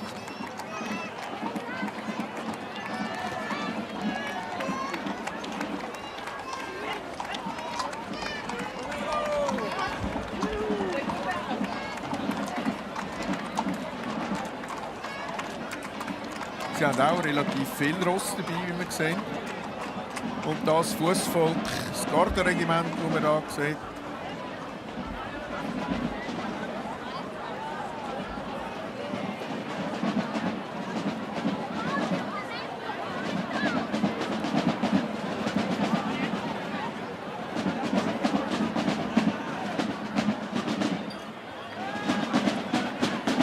Eine der jüngeren Zunft mit 100 Jahren, oder? Kann man, glaube ich, sagen.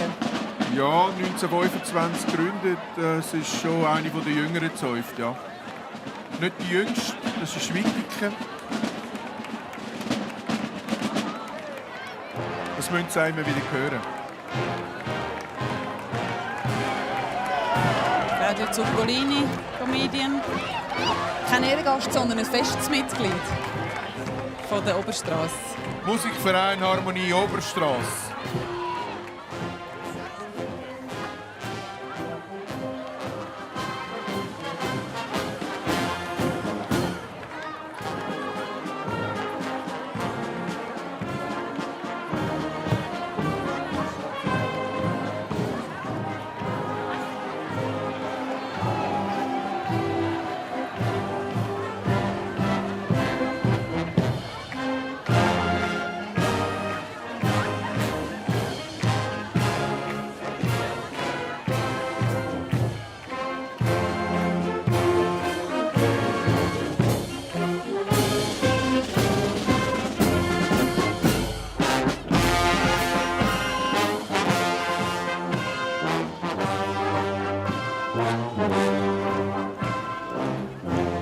In der Mitte ist der Zopfmeister Martin Burger.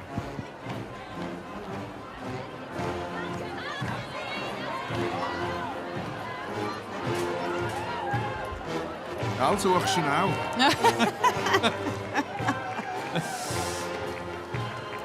Aha, ist er, da genau. ist er. Renzo Blumenthal, mal Mr. Schweiz gewesen und heute Ehrengast bei der Zunft zu Oberstrasse.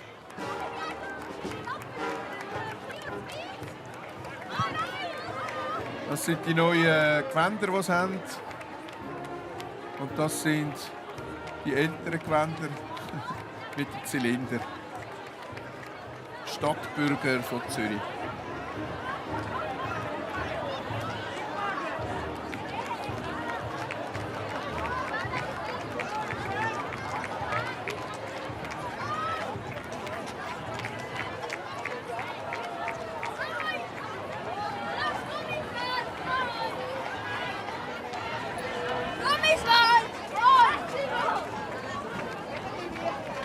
Ja, das Schlagzeug, das gehört dazu. Ein bisschen verteilen und ein bisschen selber essen vor allem.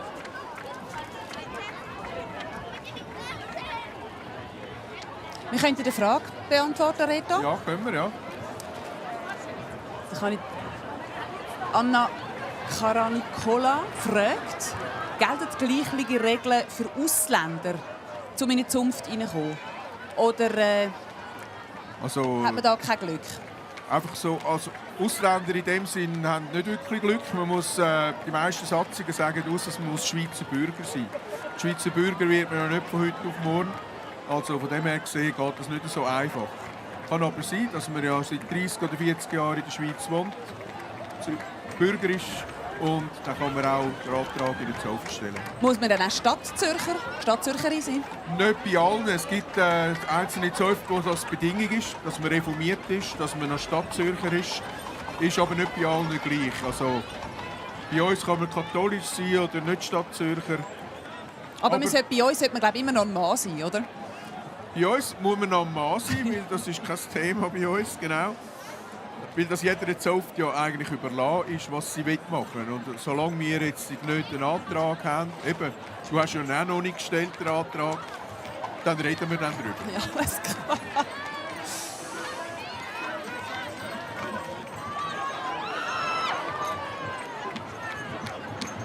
Aber ich lade dich mal als Gast ein, dann kannst du mal schauen, wie es ist. Vielleicht gefällt es dir ja nicht. Ich bin schon mal gewesen, Reto. Ja, das weiss ich. Ich habe keinen bleibenden Eindruck hinterlassen.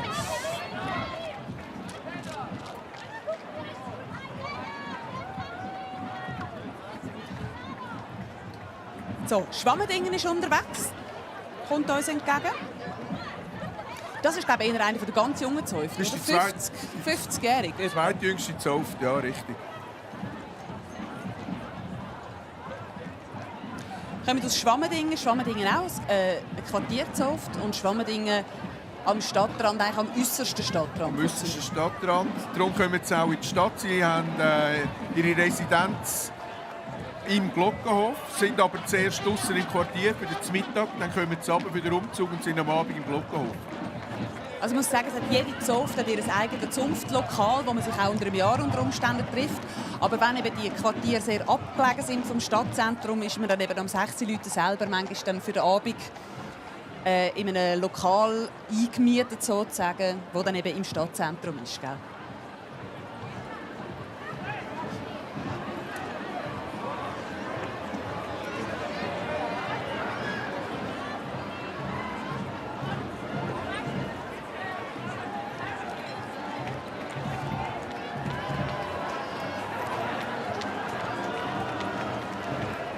Manchmal gibt es einen Stau. Es kann etwas mit Ehrengästen zu tun haben. Es kann auch etwas damit zu tun haben, dass das Ross gerade eine WC-Pause macht.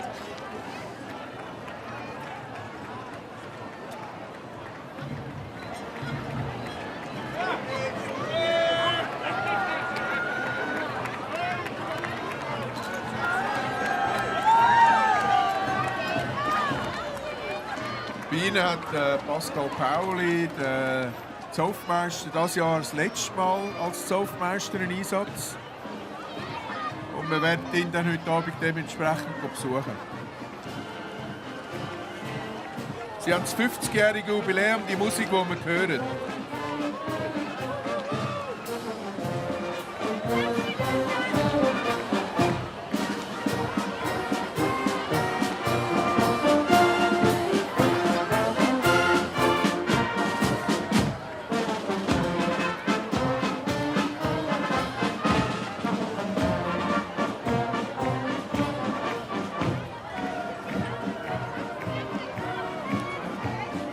Musikverein Harmonie Schwammendingen.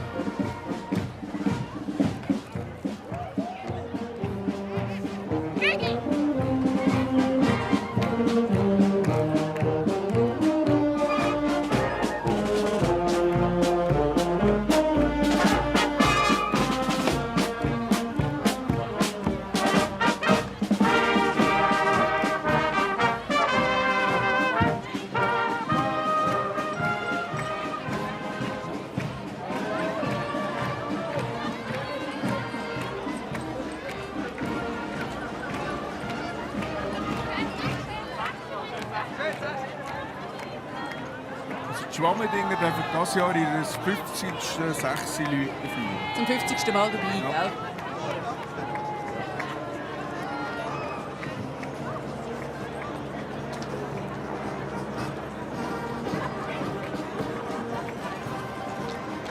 Das ist ein Gesellschaftswagen. Auch wieder für Kinder und ältere Zäufter. Und die Gäste, die sie auch dort eingewandert haben mit den grünen Umhängen.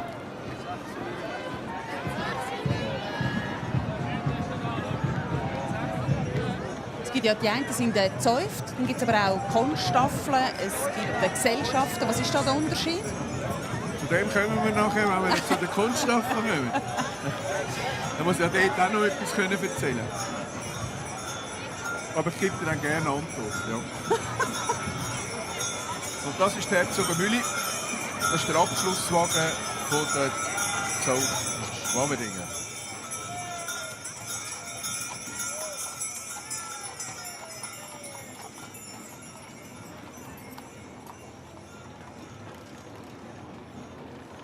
Aber ich kann dir auch jetzt schon Antwort geben. Es ist eine grosse Pause.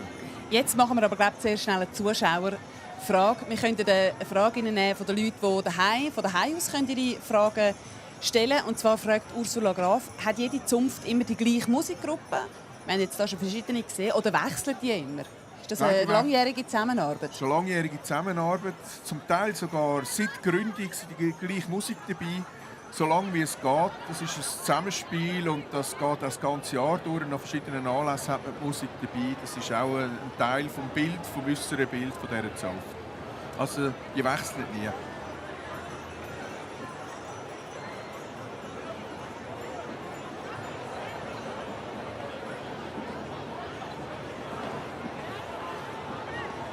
Also, ein kleiner Countdown. Noch 1 Stunde und 9 Minuten, dann geht es am Böckgang Kragen. 16 Leute, das Zürcher Frühlingsfest, wo wir jedes Jahr Schlag 6 den Böck verbrennen. Um ihn geht es heute. Gastkanton ist dieses Jahr der Kanton Graubünden. Man sieht das immer auch am Gravettli an vom Böck, dieses Jahr mit einem Bündnergruß. Sonst die gleiche Montur. Kopfbedeckung, ein Körbchen und die gleiche Besen wie jedes Jahr. Du sagst 12 Minuten 33. Ja, ich sage etwa 18 Minuten 17 geht es, bis es am Böck dann den Kopf vertätscht.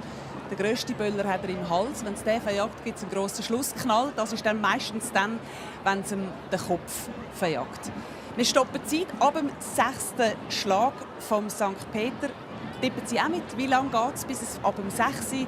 Wie lange geht es ab dann, bis es am Böck den Kopf in 1000 Stücke reißt?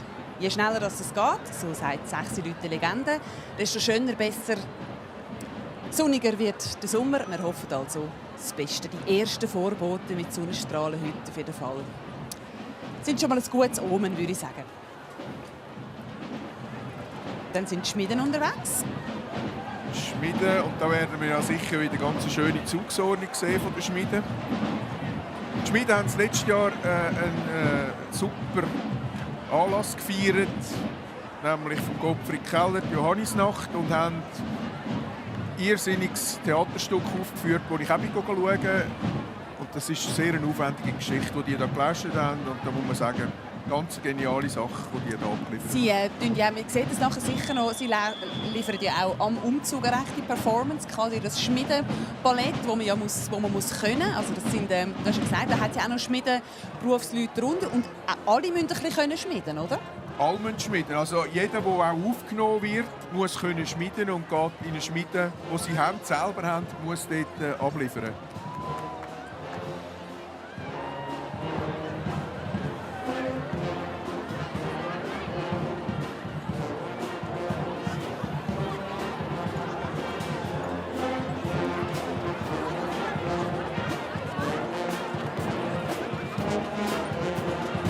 Der Marc Streit ist am rechten Bildrand.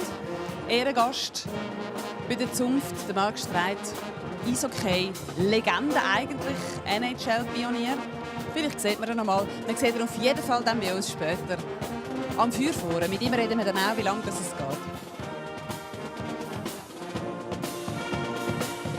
Da haben wir den Marc Streit.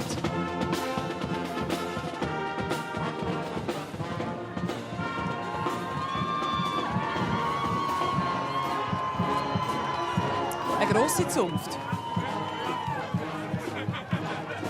Sie bereitet die Aufnahme von Frauen vor, gell?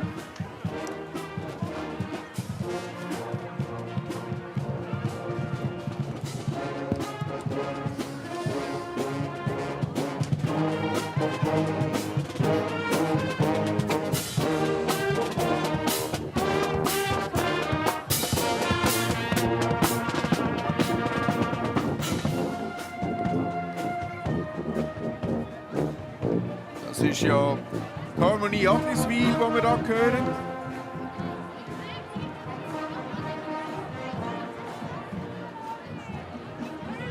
Wenn es mich nicht täuscht, ist das «Don't You» von den Simple Minds. Also wir vergessen euch auch nicht, weil es geht ja da ums Vergessen.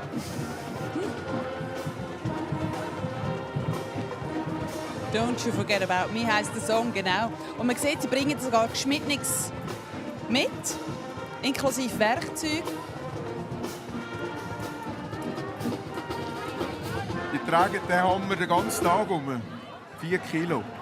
Je. 4 Kilo je. Und wenn man bei denen auf die Stube geht, stehen die schön den Stegen an, dort In Reihe und Glied. in Reihe und Glied und sieht ganz gut aus. Ja, und das Thema Frauen hast du angesprochen. Das darf man bei Ihnen sagen. Sie haben 20 Frauen dabei, die effektiv im 2028 aufgenommen werden können, die alles durchlaufen. Und der Unterschied zu den Meisen ist, dass sie, egal ob sie einen Bezug haben zu der Zeuft, also Zeufters-Sohn, Zeufters-Tochter respektive irgendetwas sind, dass sie effektiv dort aufgenommen werden können. Also auch externe, wenn man so will.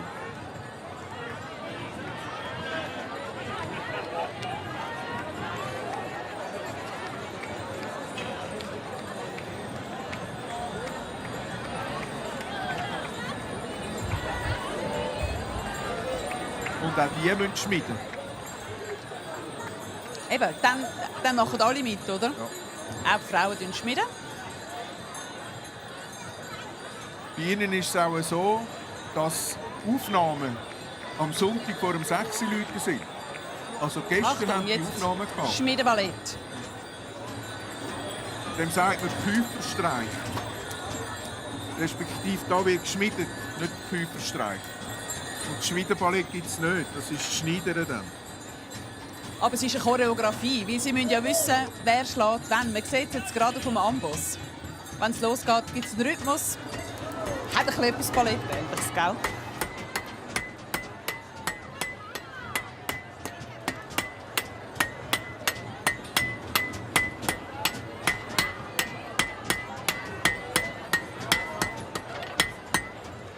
Jawohl, das Bier haben sie verdient.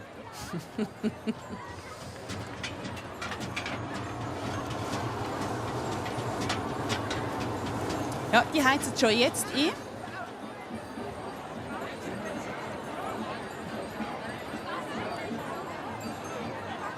Sech 6 Leute, Montag, der Umzug läuft seit dem 3. Am 6 ist dann der grosse Showdown. Zwischendurch gibt es ein bisschen warm, sehen wir. Alle, die mit dabei Der sind. Hund kommt über.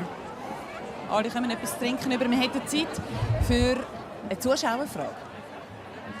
Und zwar kommt eine von Florian Schneeberger, der fragt, ob es einen Kanton gibt, der noch gar nie am 6. Leute dabei war.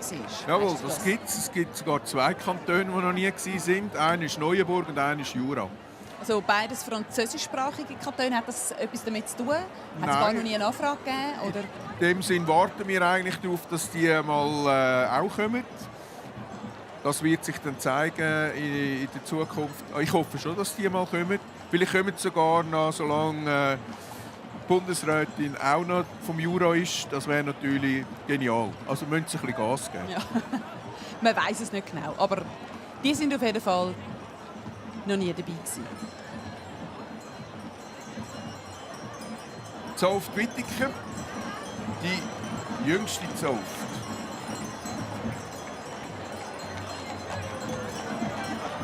Sie haben dabei 14 Husaren und 4 davon sind Jungzäufte, die da mitreiten. Also auch das ist möglich.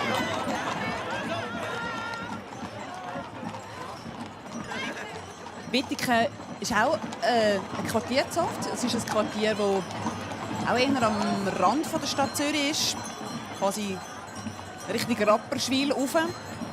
Seeaufwärts zwischen Zürichberg und Pfannenstiel. Und was das Quartier eigentlich ausmacht, ist ein Elefant, aber zu dem kommen wir sicher noch.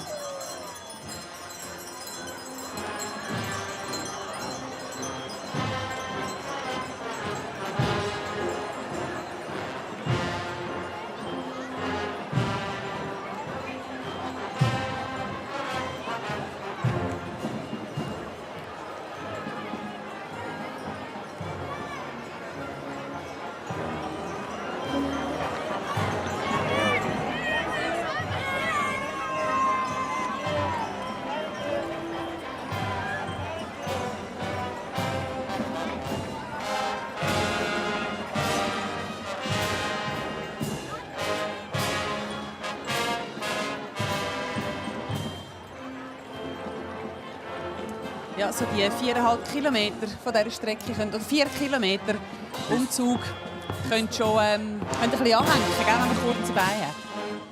Wir hören das Ohr voll Musik.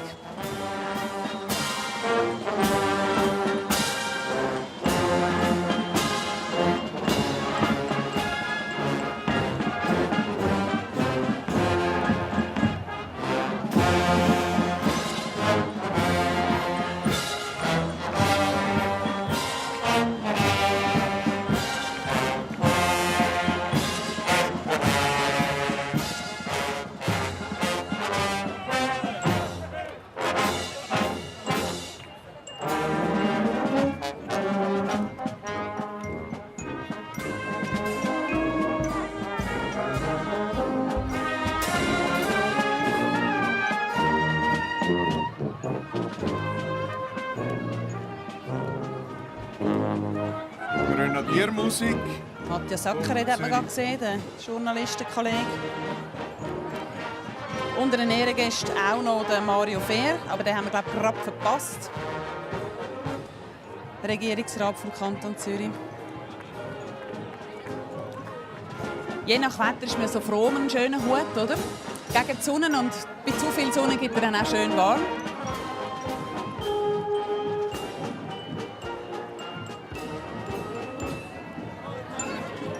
Und im Hintergrund macht der Abschluss dann der Zauftwagen mit dem Elefant, den wir hier sehen.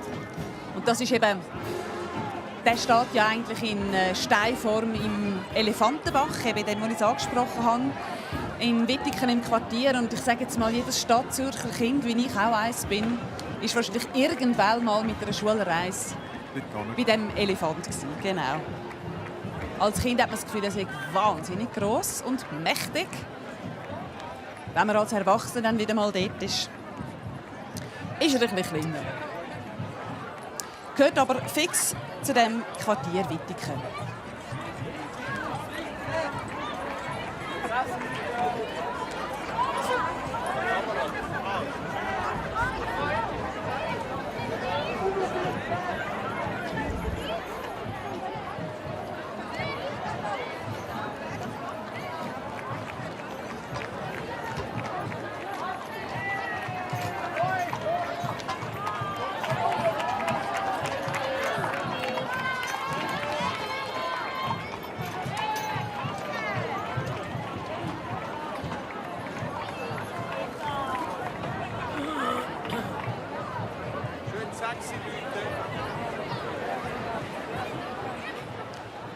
Sechs Leute am Montag in der Stadt Zürich. Das heisst, wir sagen dem Winter Adieu. Es geht noch eine knappe Stunde. Man sieht es auf dem grossen Zifferblatt vom St. Peter. Es ist ein paar zerquetschte nach der 5. Aber am Schlag 6 wird dann da der Scheiterhaufen angezündet auf dem 6-Liter-Platz.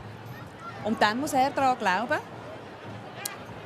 Dann wird der Böck verbrannt. Und man sagt es so ein bisschen der Legende nach. Je schneller das geht, desto schöner wird dann die nächste Jahreszeit. Desto schöner wird dann der Sommer. Wir können noch eine Zuschauerfrage beantworten.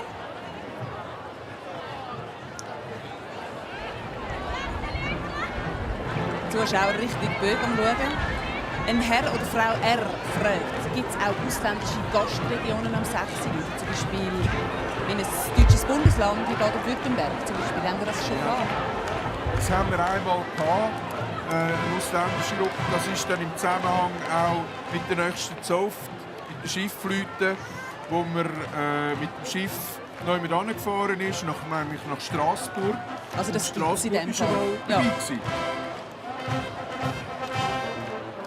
Der wichtigste Marsch von heute, der 6. Leute Marsch, würde ich sagen, nehmen wir ein Ohr voll.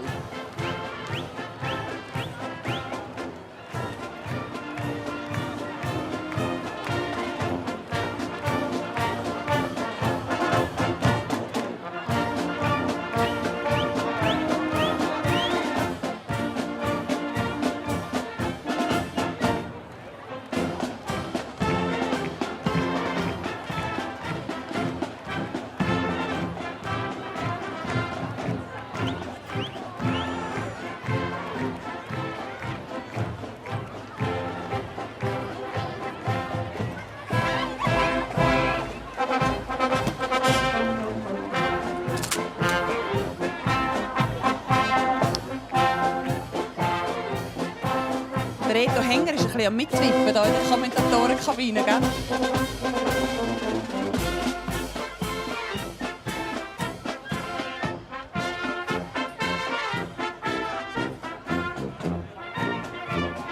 Ist der 6-Leute-Marsch in deiner Spotify-Lieblingsliste? Ich könnte das stundenlang hören. Du wirst ihn ja dann hören, weil die meisten spielen ja dann da, wird dann in Endlosschlaufen gespielt, wenn es dann da vorne am Feuer zur Sache geht. Schiffleute mit dabei, Ruder und Stachel. Genau, das Ruder zum Runterfahren und der Stachel zum Fluss aufwärts fahren. Und darum sind die Weidlinge auch relativ schmal, weil am Ufernähe kommt man auch besser dann den Fluss auf. Sie dieses Jahr ganz speziell die Hirsenbreifahrt. Die findet eigentlich nur alle 10 Jahre statt. Es ist ein Brauch, der einfach die Zunft jedes Jahr feiert. Oder alle 10 Jahre feiert. Alle 10 Jahre feiern die. Das geht auf eine alte Geschichte hin, wo sie gesagt haben, wir bringen Hirsenbrei an ein Schützenfest auf Straßburg. Und das haben sie innerhalb von einem Tag geschafft. Wir gehen heute 4 Tage.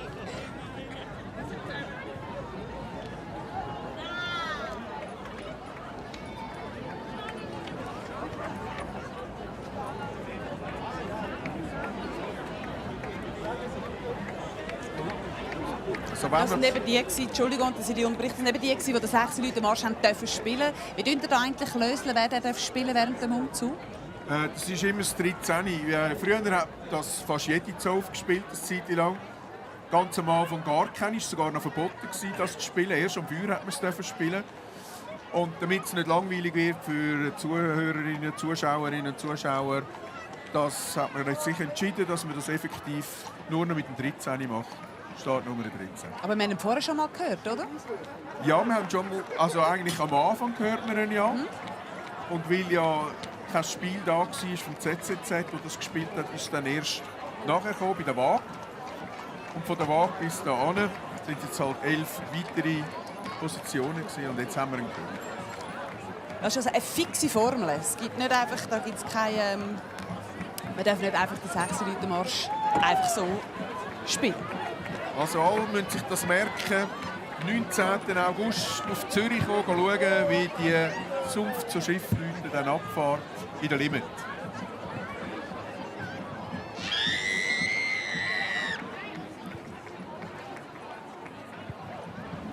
Zunft zu Campbell.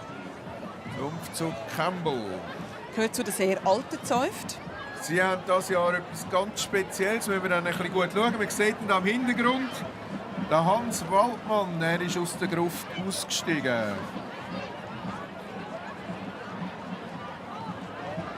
Das ist einer der berühmten Zoffmeister, die sie bei sich hatten. Passt eigentlich überhaupt nicht von der Aussehen zu den Kembler, aber er war ein Zoffmeister, der berühmte Hans Waldmann.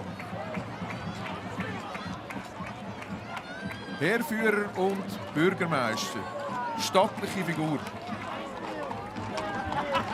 Auch sie haben eine Reitergruppe, aber sie haben nicht nur Ross dabei, sie haben auch Kamel dabei. Sie haben Ross dabei, sie haben auch Kamel dabei. Das Jahr 2, die kommen wir nachher, wenn wir es dann sehen. Wir sehen sie gerade im Hintergrund. Sieht man die Güpfe schon rausschauen.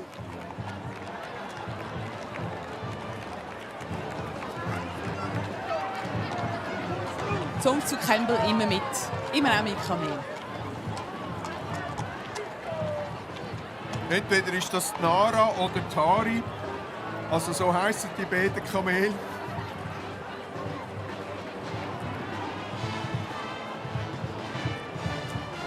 Und wie immer voll der Frieden. Ich muss vielleicht sagen, die laufen da nicht einfach so mal mit. Die sind ja wie ein bisschen trainiert. Also sie kommen einmal eine Art 6-Leute-Training über, dass sie ein bisschen das Gespür bekommen, wie... Ja. Sie gehen ein paar Wochen vorher, fangen sie an und gehen oben beim Zoo umeinander, gehen sie laufen. Sie laufen auch mal in die Stadt runter in der Nacht, um zu schauen, wie es ist. Aber sie haben immer gerne dabei.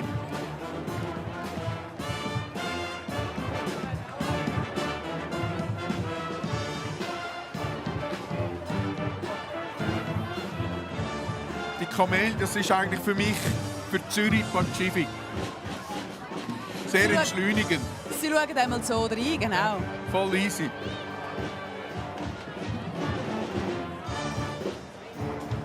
Stadtmusik, die Etiken, die wir im Hintergrund hören.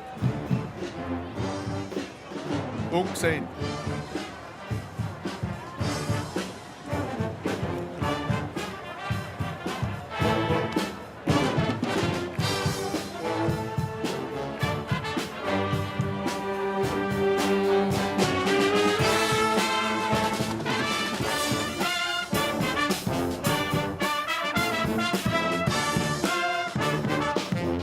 Marschmusik, aber spielt I Love Rock'n'Roll.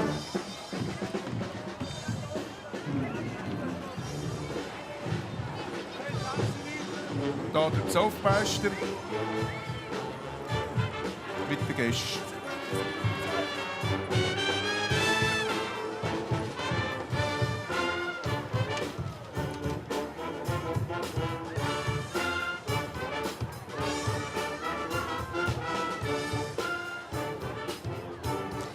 Ich kann noch schnell sagen, wen vertreten die? Es ist in dem Sinn ist es ein Handwerker, Nein, es sind Händler. Sie vertreten Händler. Aber sie haben hier die Kleider an, die Kostümierung ist eigentlich das Zeichen als Wertschätzung für die arabische Kultur. Und unter uns gesagt, wenn du ein Kamel siehst und einer mit dem Biedermeier, Tschöpli daherkommt, stimmt etwas nicht. Also das passt wirklich.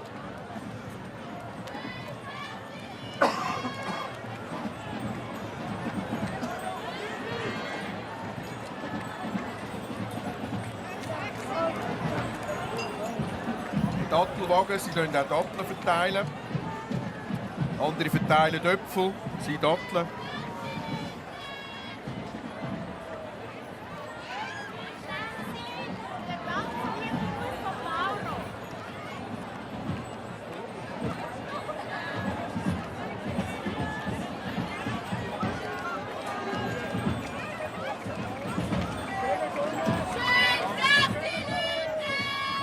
Das wünschen wir allen auch, ein schönes 6 Leute. Wir schauen mal noch, ob es eine Zuschauerfrage gibt. Für unseren Reto-Hänger, der ja praktisch alles weiss. Die hier befragt. Der Bär kommt, aber wir fragen jetzt gleich schnell die Frage beantworten. Gibt es ein Gericht, also ein Essen, das man an diesem Tag bei der Zäuft isst? Also so etwas wie eine Tradition, die wie Pflicht ist, dass das auf den Teller kommt. Ja, es gibt Zäufte, die haben so eine Tradition, dass sie Zürichschnetzel nehmen. Wir haben Kalbskopf, andere haben Leberli oder so. Also es ist verschieden. Es gibt da keine Regeln. Etwas Feines. Harmonie schlieren.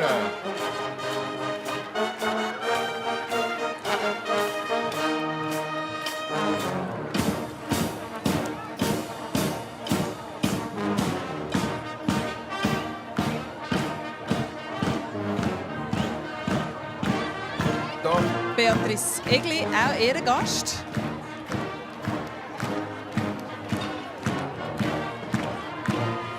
Ein musikalischer Ehrengast. Schlagersängerin. Darum auch im Takt am Wippen.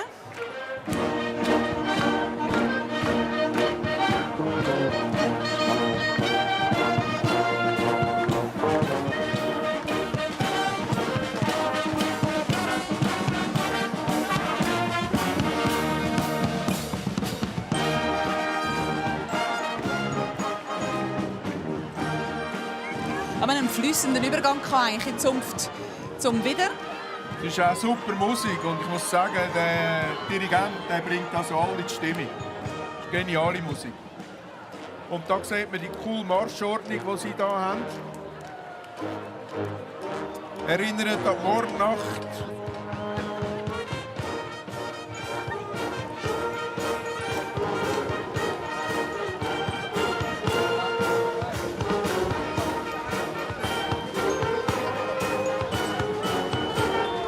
Was hat es mit der Mordnacht auf sich?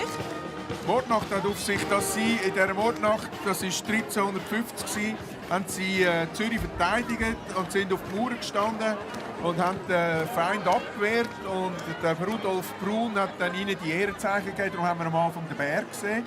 Und ich meine, wenn einer mit so einem Bieli dort steht, dann musst du zweimal überlegen. Und darum haben sie dann 3 Ehrenzeichen bekommen. Eins ist der Bär, eins ist der Isengrind, das ist der Leu auf einer Stange oben. Und das andere ist, dass sie dürfen ihres Wappen quasi, ihre Wider im Zürich-Fahnen tragen mit blau-weiß. Das ist sonst nicht erlaubt.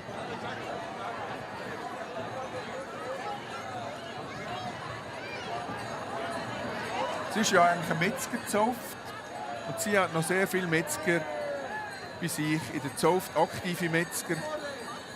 Das zu der Frage, die mal gekommen ist, ob es da auch noch Leute gibt, die effektiv aus dem Beruf kommen. Also Zunft zum Wider heisst so, weil eben Fleisch eigentlich immer noch ein riesiges Thema ist. Ja.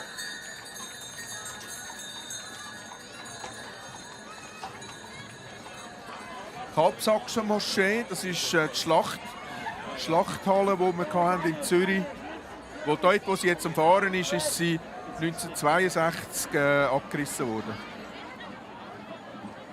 Und die 3 hier mit den Scheren vorne, das ist die Anfangsgruppe von der Zunft zu den Schneidern. Und die kommen ja dann mit dem Ballett nachher. Die immer in edlem Gewand, wie es sich quasi für Berufsleute gehört, oder? Schneiderleute.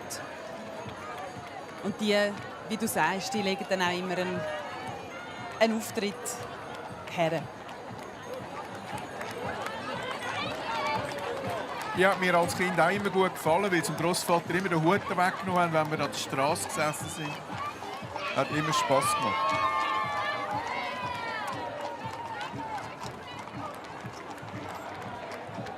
Wir haben immer ein Schneiderballett und man hat es so ein bisschen angedeutet im Hintergrund.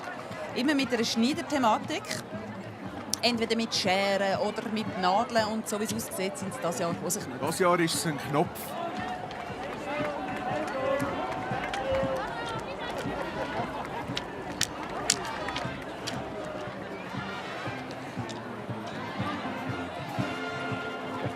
Man sieht es von weitem. Und das ist das Ballett, das sich also, wo eigentlich den ganzen Umzug durchtanzt. Also die machen dann echte sportliche Leistung quasi vom Bahnhofstrasse zweimal und dann nicht nur vor der Kamera. Genau. Nur vor der Kamera. Und damit sieht man auch schon von weitem, man sieht es an den Hosen an, man weiss von weitem, das ist ein Schneidergesell. Also sehr, sehr, sehr klar. Und ist eigentlich ein fixer Bestandteil jedes Jahr. Jetzt hier Choreografie.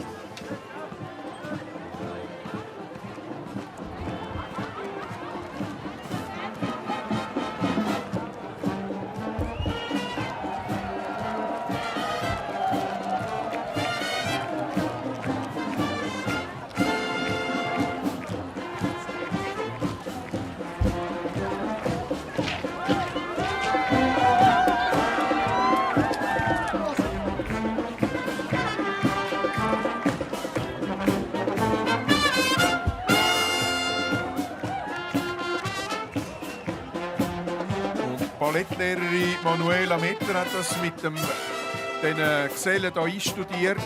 5 Übungen machen die, bevor die hier am 6. Leuten das durchführen.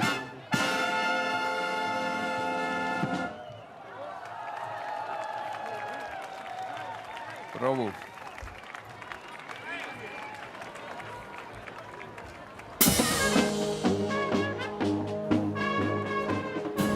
Das ist ein Teil der Stadt Musik Zürich, wo das Weckerspiel, respektive nicht das Weckerspiel, sondern von der Zunft zu den Schneidern die dort begleiten. Hier der Zunftmeister in der Mitte und die Ehrengäste rechts und links.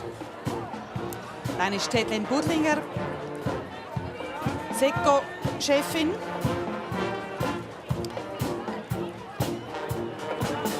Aha, kennen wir. Genau, der Herr Spuler, auch dabei. Unternehmer aus der Schweiz. Peter Spuler. Und da sieht man ganz gut die vielen verschiedenen Fracken. Sie dürfen also selber aussuchen, was für eine Frackfarbe sie wollen. Und einer ist rot, einer ist blau, grün, hat sogar einen pinkigen irgendwo dabei und einen gelben. Die Farben haben aber nichts, haben keine Bedeutung. Es ist einfach, es geht darum, dass das Bild bunt ist. Ja, genau. Aber wenn man sich mal für eine Farbe entschieden hat, bleibt man bei der Farbe. Die bleibt dann, ja. Die hat man dann das Leben lang. Also, irgendwann verleitet sie vielleicht. Du musst dann halt überlegen, ob du eine neue willst. Aber wie es dann läuft, weiss ich nicht bei den Schneidern. Und auch sie dann die Gäste mit einem Umhang einkleiden. Das sind Pinguine da. Pinguine, sagen wir denen. Pinguine, ja, das kommt von früher her. Die haben damals einen Frack müssen anlegen, wenn sie kein Kostüm haben. Das sieht ja von hinten aus wie ein Pinguin. Der Glättiwagen. Der Glättiwagen macht immer auch den Abschluss von der Zunft zur Schneiderin. Und die Zunft zur Schneiderin, die haben definitiv auch kein Nachwuchsproblem. Sie haben eine sehr grosse Gesellengruppe. Klar, die haben auch ihren Auftritt und dementsprechend auch gute Werbung und Marketing für sich.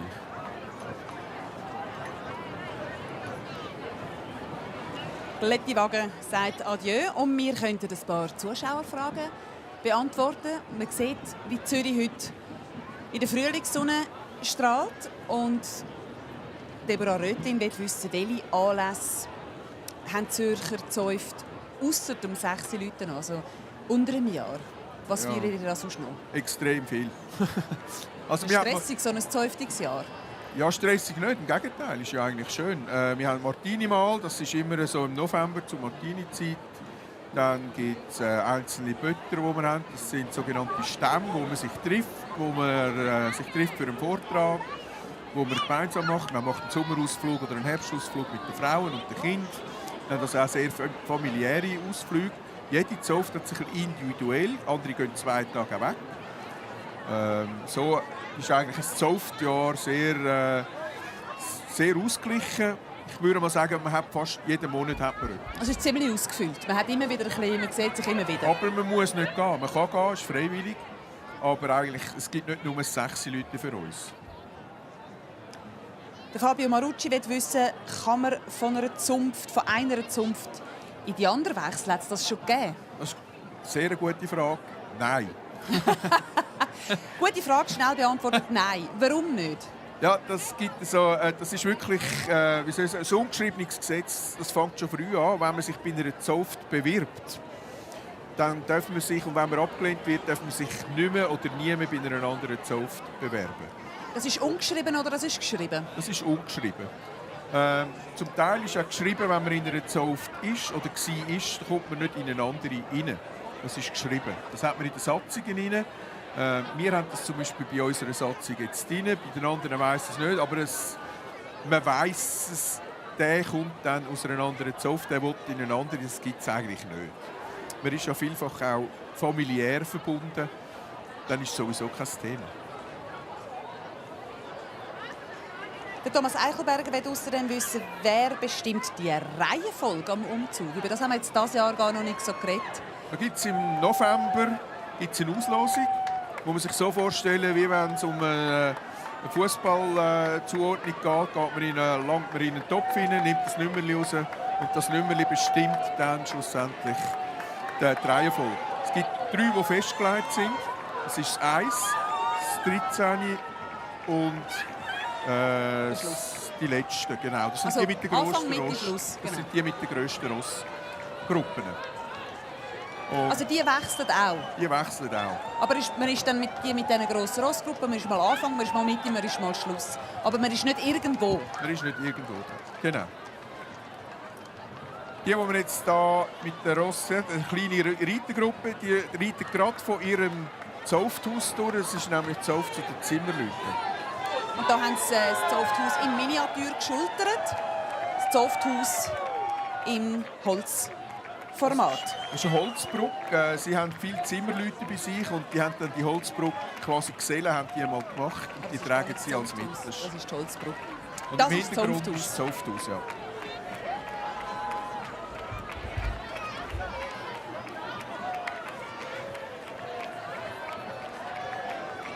Zu der Auslosung habe ich dann nachher noch eine kleine Geschichte, wenn wir dann wieder ein Fenster haben.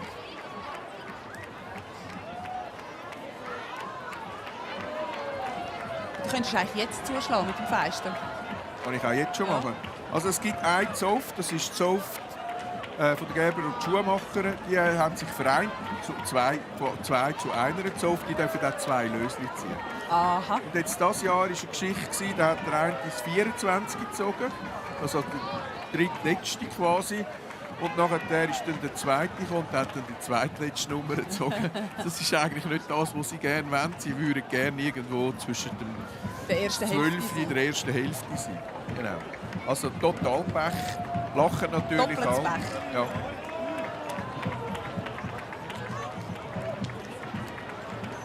Aber man muss schon sehen, wenn man am Anfang ist, hat man einen Stress. Wenn man in der Mitte ist, ist es gut. Und wenn man am Schluss ist, Verpasst man einfach einen Haufen. ganz einen Haufen, man kommt dann nicht mehr im Fernsehen. Der Dachstuhlwagen.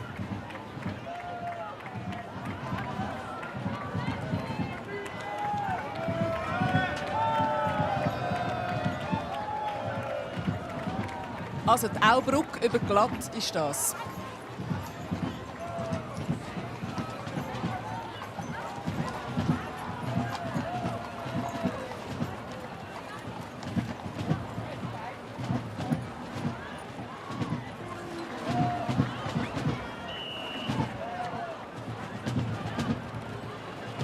So oft sind Zimmerleute Nehmen wir diese Gäste. sehr gut. Ja, Ja, im der da auffälligen- blaue, ja genau. Genau, im auffälligen Job gerade aus dem Bild rausgefallen, am rechten Rand. Der Christian Jotienni, er eigentlich ein Zürcher, aber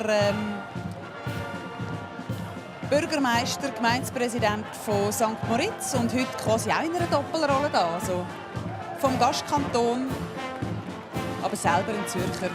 Also was ich kann bestätigen ist, er kann singen. Ja, Er hat das weiss eigentlich ich auch. mit der Eröffnung im St. Peter hat er wirklich als Tenor gesungen, «Dorm bei», weil sie ja Bündner ist und unglaublich gut Ja, gewesen. das kann er. Der Zuccolini hat auch müssen singen. Und? Nicht der Dorfoper. Das war natürlich nicht das, was er herbringt, aber es war irrsinnig gut inszeniert. Super.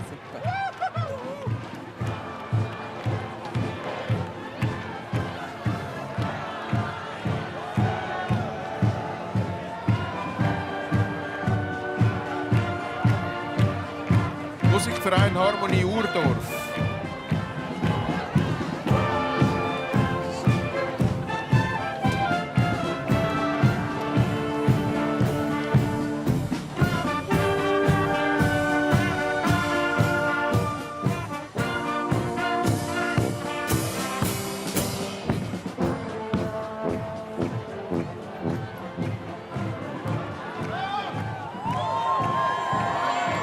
Räuferschwinger.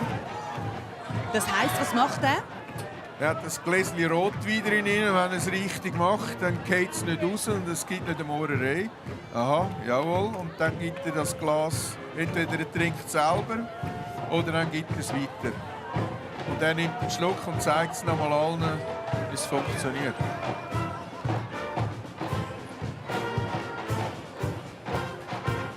Tun wir so den Wein belüften. Ja, Gutes vielleicht ist das Aroma auch geben. ein Aufnahmekriterium Ja. bei Ihnen, ich weiss es nicht. Küferwagen mit dem Küferstreich. Sie treiben da den Ring über das Fass ab.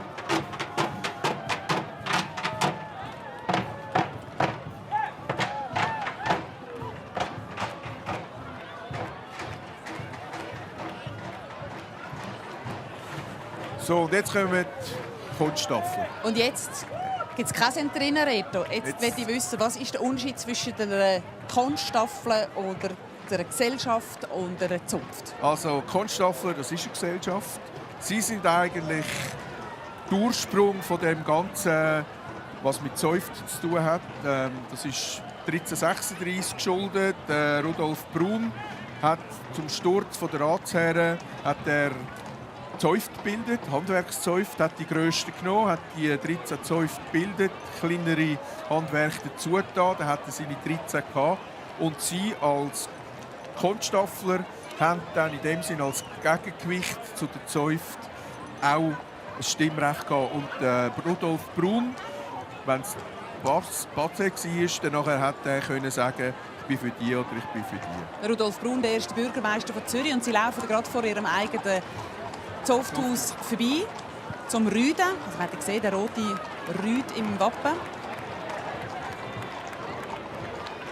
Das Zuchthaus ist aber eigentlich ein Kunststoffhaus. Also eben Gesellschaft zu Kunststoff. Ist von der Hackordnung her ganz wichtig. Es ist einer der ersten, der begrüßt wird, wenn es eine Begrüßung gibt, hochgeachteter Herr Kunststoffelherr. Und erst dann kommen die Zäufler.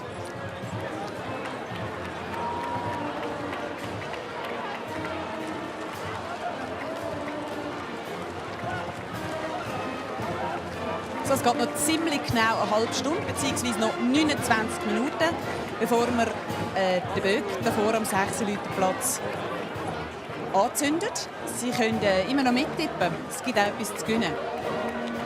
Geben Sie Ihren Tipp ab.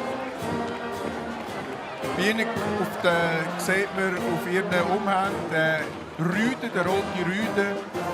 Sie haben nämlich das Recht gehabt, zu jagen und haben die meisten Jagdrechte gehabt. Darum haben sie einen Jagdhund getroffen. Der Rüden. Spielsektion UAV Zürich, das ist das Kunststaffelspiel, das wir hören im Hintergrund.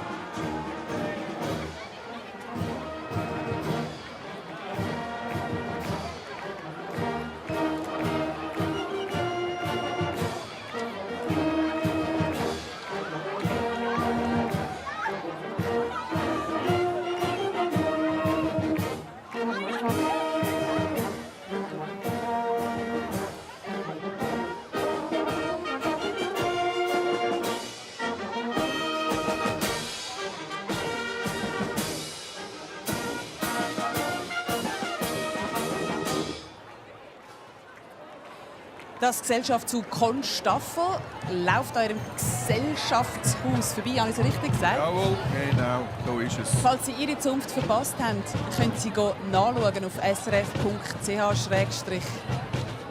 Da kann man das ganze 16 Leute schauen und nach den Highlights suchen. Oder eben nach dieser Zunft, die man jemanden kennt. Und Sie haben auch keine Jungzäufler drum. Sie haben eben keine Jungzäufler. Bei Ihnen heisst es eben Fahnenwach. Das sind 40 Junge, also sie haben auch kein Nachwuchsproblem. Also Sie haben Nachwuchs, die heissen nicht Junge, sondern die heissen? Die heissen Fahnenwachen. Fahnenwachen. Das ist eben immer ein bisschen speziell alles zusammen. Oder? Jede Zunft oder jede Gesellschaft Die eigenen Ausdrücke. Hat etwas für sich. Und wenn wir schon von der Gesellschaft reden, dann ist das jetzt die Gesellschaft zu der Frau Meuster, die wir hier vor uns haben. Mit dem Banner, mit dem Hirsch, der so geile Kugeln auf sich hat. Das hat auch eine Geschichte. Was für eine? Hildegard und Bertha, das sind zwei Töchter vom König Ludwig. Und die haben im Albis oben gewohnt. Die wollten nämlich näher bei Gott sein. Und darum sind sie dann immer runtergegangen, an die Limit runter, fast täglich. Aber weil es dunkel war, hat Gott gesagt, ich gebe dir Licht mit, hat so einen Hirsch geschickt mit leuchtenden Hörnern und hat ihnen dann den Weg gewiesen. Das ist der Hintergrund. Darum haben sie den Hirsch in ihrem Wappen. Und die Dame da vorne mit der Krone, das ist die hohe Frau Meusterfrau Claudia Hollenstein. Die Gesellschaft sehr alt, Was oder? ist sie da? Ja. Also die Gesellschaft nicht sie.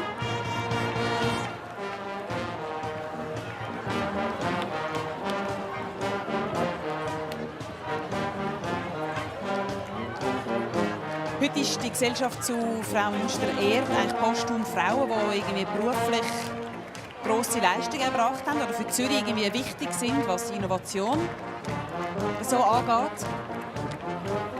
Und seit langem einen fixen Punkt im 6 Leuten. Präsidentin vom Jodlerverein, Karin Niederberger, hat man gesehen, sie dann auch bei uns später noch am Feuer.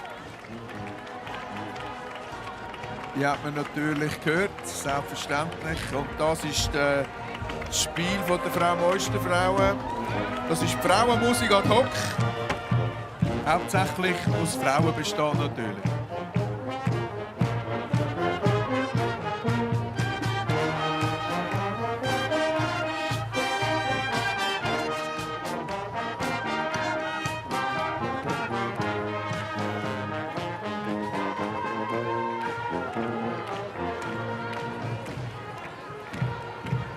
doch auch ein paar, es sind etwa knapp 80 Frau-Meister-Frauen, die hier dabei sind und mitlaufen, aber beschützt werden von Zuckermannen. Die haben wir jetzt leider nicht gesehen. Da ist er. Vor dem hast du einfach Angst. Der grosse, allmächtige und unüberwindliche Rat von Zug, der die Frauen beschützt.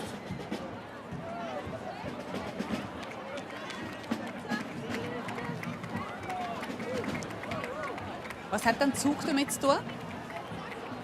Sie haben eine Verbindung zu denen und haben in dem sind die auch eingeladen und auch als Schutz eben gegenüber den Kriegsvölkern haben sie da ihre Zucker, die sie mitnehmen und dann sie auch dementsprechend. Beschützen gegenüber Ungemach.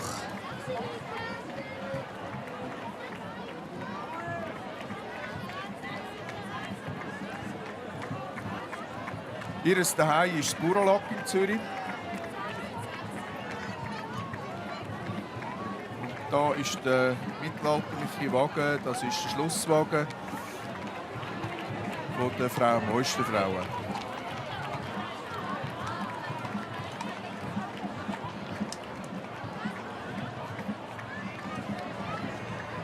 Und wir langen noch mal in den Topf mit den Zuschauerfragen, würde ich sagen.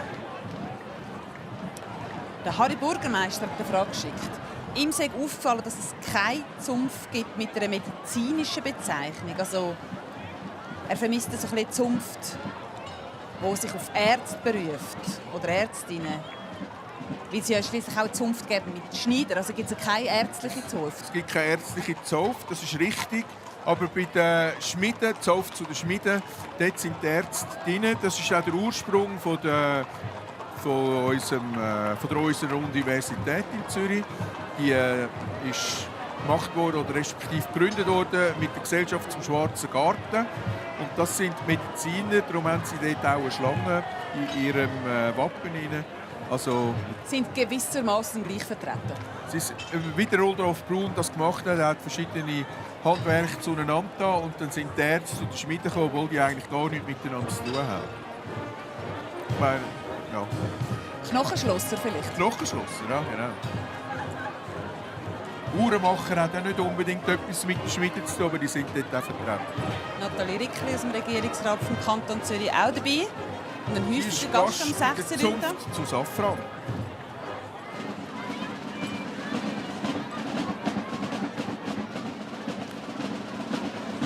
Zunft zu Safran, aber in Zürich sagt man eigentlich Saffern, oder? Saffern sagt man richtig, aber es ist Safran mit 2 F geschrieben. Man sieht es da gut, nicht mit einem F. Und leitet sich, man sieht, von den Safranblüten ab, man sieht es im Wappen. Ja, das sind in dem Sinne nicht Blüten, aber sie sind effektiv gel und das kann man natürlich gut mit dem Safran so, sind Schwertlinien, aber die Schwertlinien sind in gel und die kann man so gut miteinander verbinden, Safran und Gel-Schwertlinie. Und Safran leitet sich vom Gewürz ab, weil es eigentlich eine Händlerzunft ist, oder? Es geht da ums... Es war eigentlich ja das Gold vom Mittelalter und Safran war ein sehr teures Gewürz und sie hat mit dem gehandelt und es ist auch eine reiche Zunft in dem Sinn.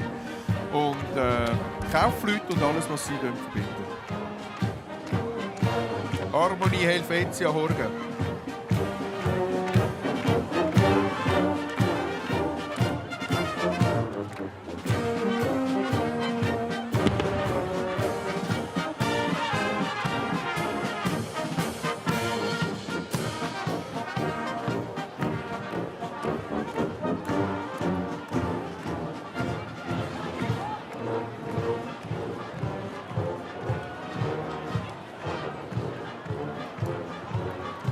Zänftenträger.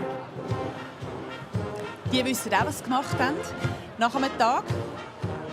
Ja, aber sie, die drinnen sitzen, sicher auch. Ja, es gewackelt und schüttelt. Wer darf da noch mit Platz nehmen? Die sich freiwillig melden, wahrscheinlich. Also ich will es nie sein.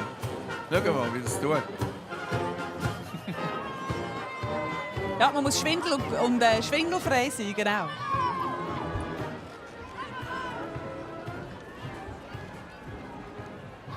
Auch sie sind relativ gut verzettelt unterwegs.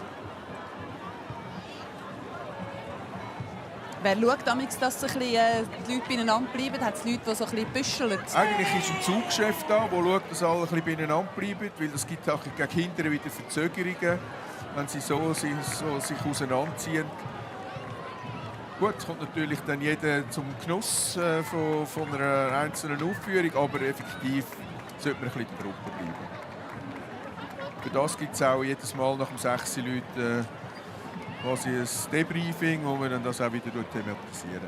Gibt es ein bisschen Sorgenkinder unter den Zäufen? Die einen, die es immer besser machen und die anderen, die immer ein bisschen Früher dauern? hat es solche Sorgenkinder gegeben, ist aber immer besser, eben genau durch das Debriefing. Wird darauf hingewiesen, da hinten gibt es auch noch Leute, die wollen vielleicht auch noch zum Böck kommen. Wenn ihr dann am Schluss wäret, seht ihr ihn auch nicht, wollt ihr auch nicht haben. In dem Sinn. Auch sie mit den schweren Perücken, wie man hier sieht. Ihnen ist der Unterschied zu uns, wir ziehen es zu Abend ab, sie behalten es an. Steinhart, egal was für Wetter ist. Ja, genau.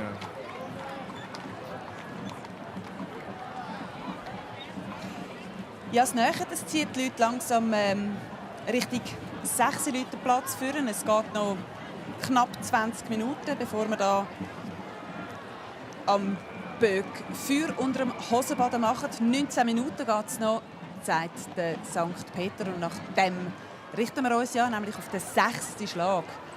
Wird dann das Feuer angezündet, also beziehungsweise der Scheiterhaufen da zuvorderst. Und dann hoffen wir, es geht so schnell wie nur möglich. Und die Zuschauer haben tippert, du hast tippert, ich habe tippert und wie haben die Leute tippert. Man kann mitmachen immer noch und wir können schnell schauen, wer so wie getippt hat. Also die meisten gehen von einer Brenndauer aus zwischen einer Viertelstunde und 20 Minuten. Du gehörst eher zu der zuversichtlichen Fraktion mit 12 Minuten 33. Ich sehe schon, du hast mehr Gewicht. Genau. Ich gehe so von plus 18 Minuten aus, aber man sieht es. Es war jetzt den ganzen Tag trocken. Besseres Wetter, als wir erwarten konnten. Und darum hoffe ich insgeheim natürlich auch auf einen schnellen ein bisschen schnell. Jetzt kommen schon die Wollishofer. So wie ich das jetzt ein bisschen abschätze, muss ich sagen, sehen wir vielleicht sehr schmal seit langem den ganzen Umzug. Also das ist eine steile These, aber steile These, ja. Aber ich bin zuversichtlich.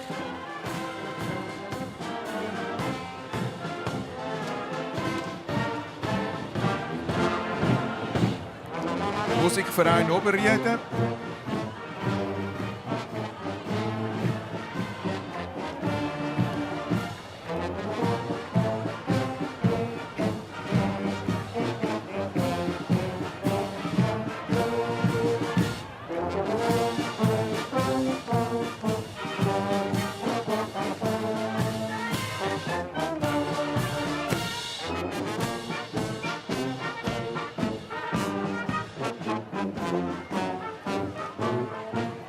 Wollishofen auch ein Quartier am Stadtrand, wenn man so will, aber auf der Schattenseite vom Zürichsee. Ja, jetzt ist jetzt neue Platin-Küste.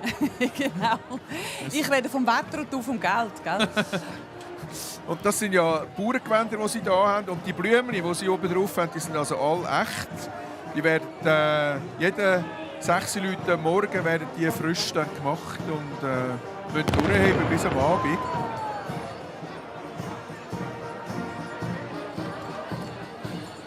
Ja, es zieht jetzt alle Richtung 6 Leute Platz.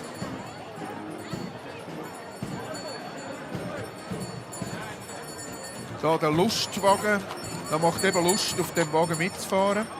Sehr ein schöner Wagen. Und da das Brutpaar, das ist ein echtes Brutpaar. Sie ist Zäufters Tochter von einem Wollishofer Zäufter. Somit ist er ein möglicher Tochtermann. Und die haben das letzte Jahr geheiratet, allerdings nicht in Wollishofen, sondern in Zürich. Aber nichtsdestotrotz ein echtes Brutpaar. Die haben immer ein echtes Brutpaar dabei in Wollishofen? Wenn es irgendwie geht, haben sie immer ein echtes Brutpaar. Es hat sogar solche, die auch anrufen und sagen, wir würden gerne mitkommen, aber das kannst du ja nur einmal. Und wenn es dann vorbei ist, ist es vorbei. Auf jeden Fall, die haben jetzt Glück gehabt und haben da gerade den richtigen Zeitpunkt verwünscht.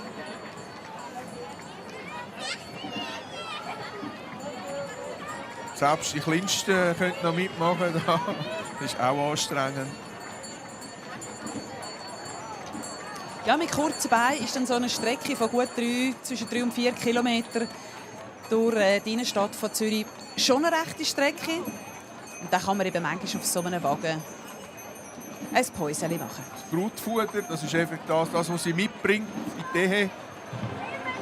Das Mitgift quasi. Mitgift, genau. Oh, jetzt mit dem Marsch im Hintergrund ist klar, wer kommt. Das ist Zoft zu den 3 Königen mit ihrem 3-Königsmarsch. Das gehört der Kenner von weitem, gell, Reto? Ja, der ist ja richtig. Ja, das ist schon fast ein 6-Leute-Marsch, aber das wollen alle anderen nicht hören.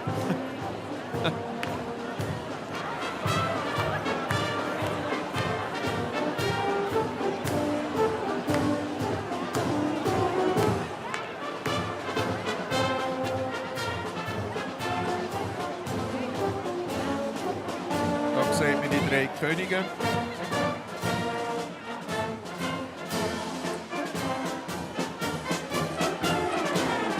Repräsentiert das Quartier Enge. Der Zoftmeister vorne in der Mitte mit den Ehrengästen.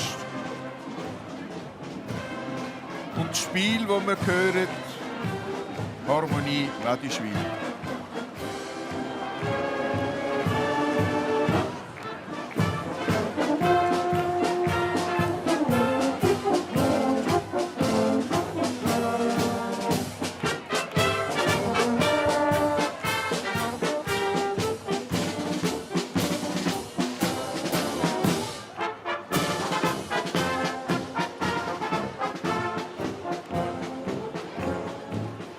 «3 Könige», so heisst die Zunft. Es geht auf ein Kapellchen zurück, das es im engen Quartier gegeben hat. 3 Könige, die es aber schon längstens nicht mehr gibt. Die Zunft heisst aber immer noch so, gibt es immer noch.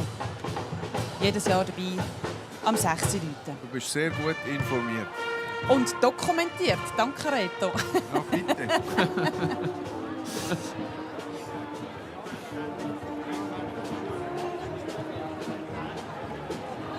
Man sieht jetzt auch unter dem Publikum, wie es so ein bisschen Bewegung gibt. Weil die zuschauen und dann aber auch, wenn den Böck nicht verpassen, die fangen sich jetzt so ein bisschen an in Bewegung zu setzen.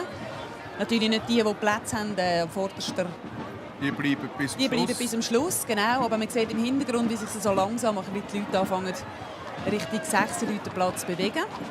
Weil das wird dann da richtig voll. Und wenn man etwas will sehen, Richtung Böck, muss man ein gutes Plätzchen verwünschen.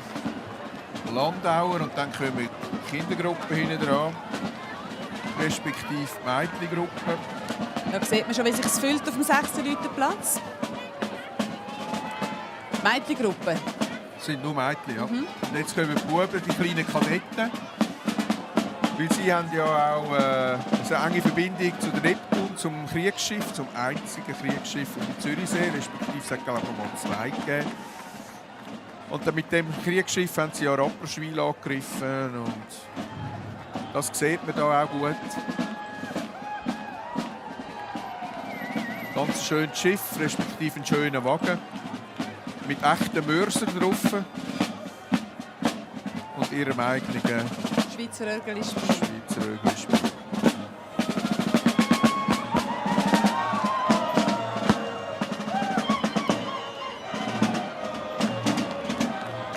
Und der Zürichläu natürlich zuvorderst. Der goldige Zürichläu. Das ist auch einer der edlen Wege und der grossen Wege, wo man auch schauen muss, wo man den wieder anstellt. Aber auch sie haben einen Ort gefunden, um den dann nachher ein Jahr einlagern.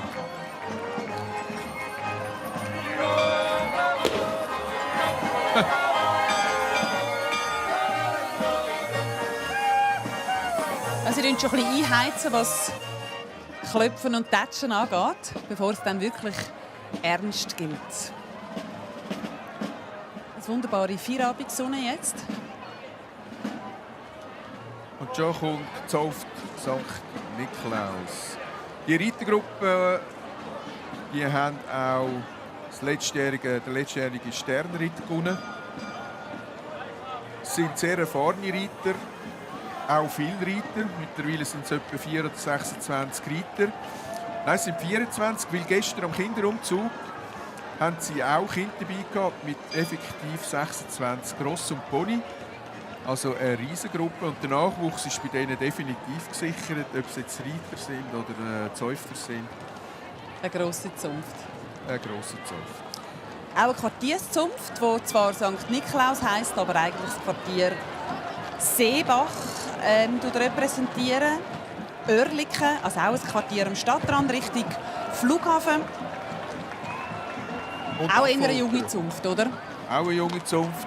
Und Affoltern gehört auch noch dazu.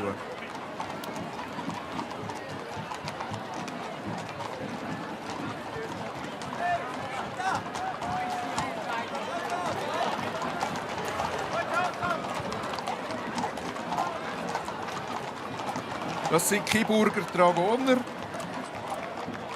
Und mit ihren Reitknechten zu Fuß und hinten dran kommen dann Kindergruppen in Kostüm. Da sieht man es, auch sie haben die Kostüme an wie ihre Reiter. Anschliessend kommt dann das Banner mit der Bannerwache. Das Banner, der das Banner hat, haben wir jetzt gerade gesehen. Und da auch die 3 Zeichen von diesen 3 Oerlikon, Seebach und Affoltern, diesen 3 Quartieren. So, ein Näher-Reto. Du siehst es geht noch 7,5, 8 Minuten. Das heisst für mich, ich gehe führen ans Feuer, bereite mich vor, empfange dort die Gäste. Wir sehen uns später. Ich überlasse dir das Mikrofon und wünsche dir einen schönen Rest vom Anzug. Danke vielmals, wünsche ich dir auch. Viel Glück am Feuer und ich übergebe dir dann kurz vor der 6. wieder. Ja, wir sind hier immer noch in der Zunft St. Nikolaus. Und das Spiel, das wir im Hintergrund hören, das ist Stadtharmonie Zürich-Oerlikon-Seebach. Und sie sind auch seit der Gründung dabei, heisst seit 1933. Zunftmeister begleitet von 2 Ehrendamen.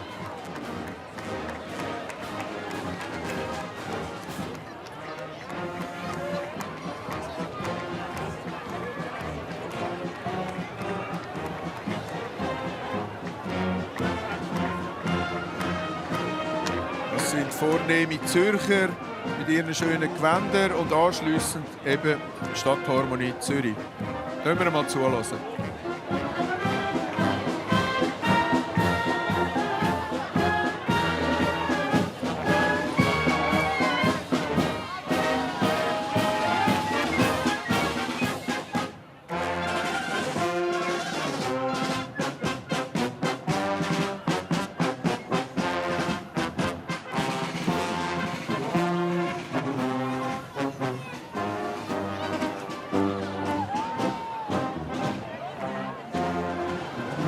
Kiburger Bauern, die wir hier im Bild haben. Und dann der schöne Wagen, der vierspännige Wagen, Bruchrechnung von der Kiburg. Also da hat man Steuern entrichtet auf dem Wagen, so wie das hier dargestellt ist.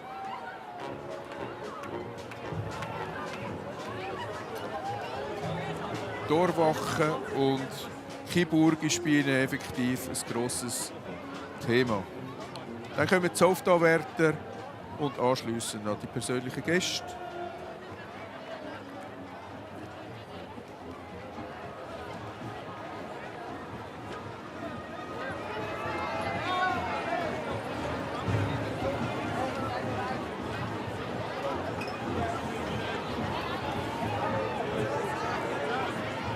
Und die dritte Gruppe, die wir im Hintergrund sehen, es geht wirklich sehr schnell für sie, ist die Zunft Hart mit diesen schönen Rokoko-Gewändern.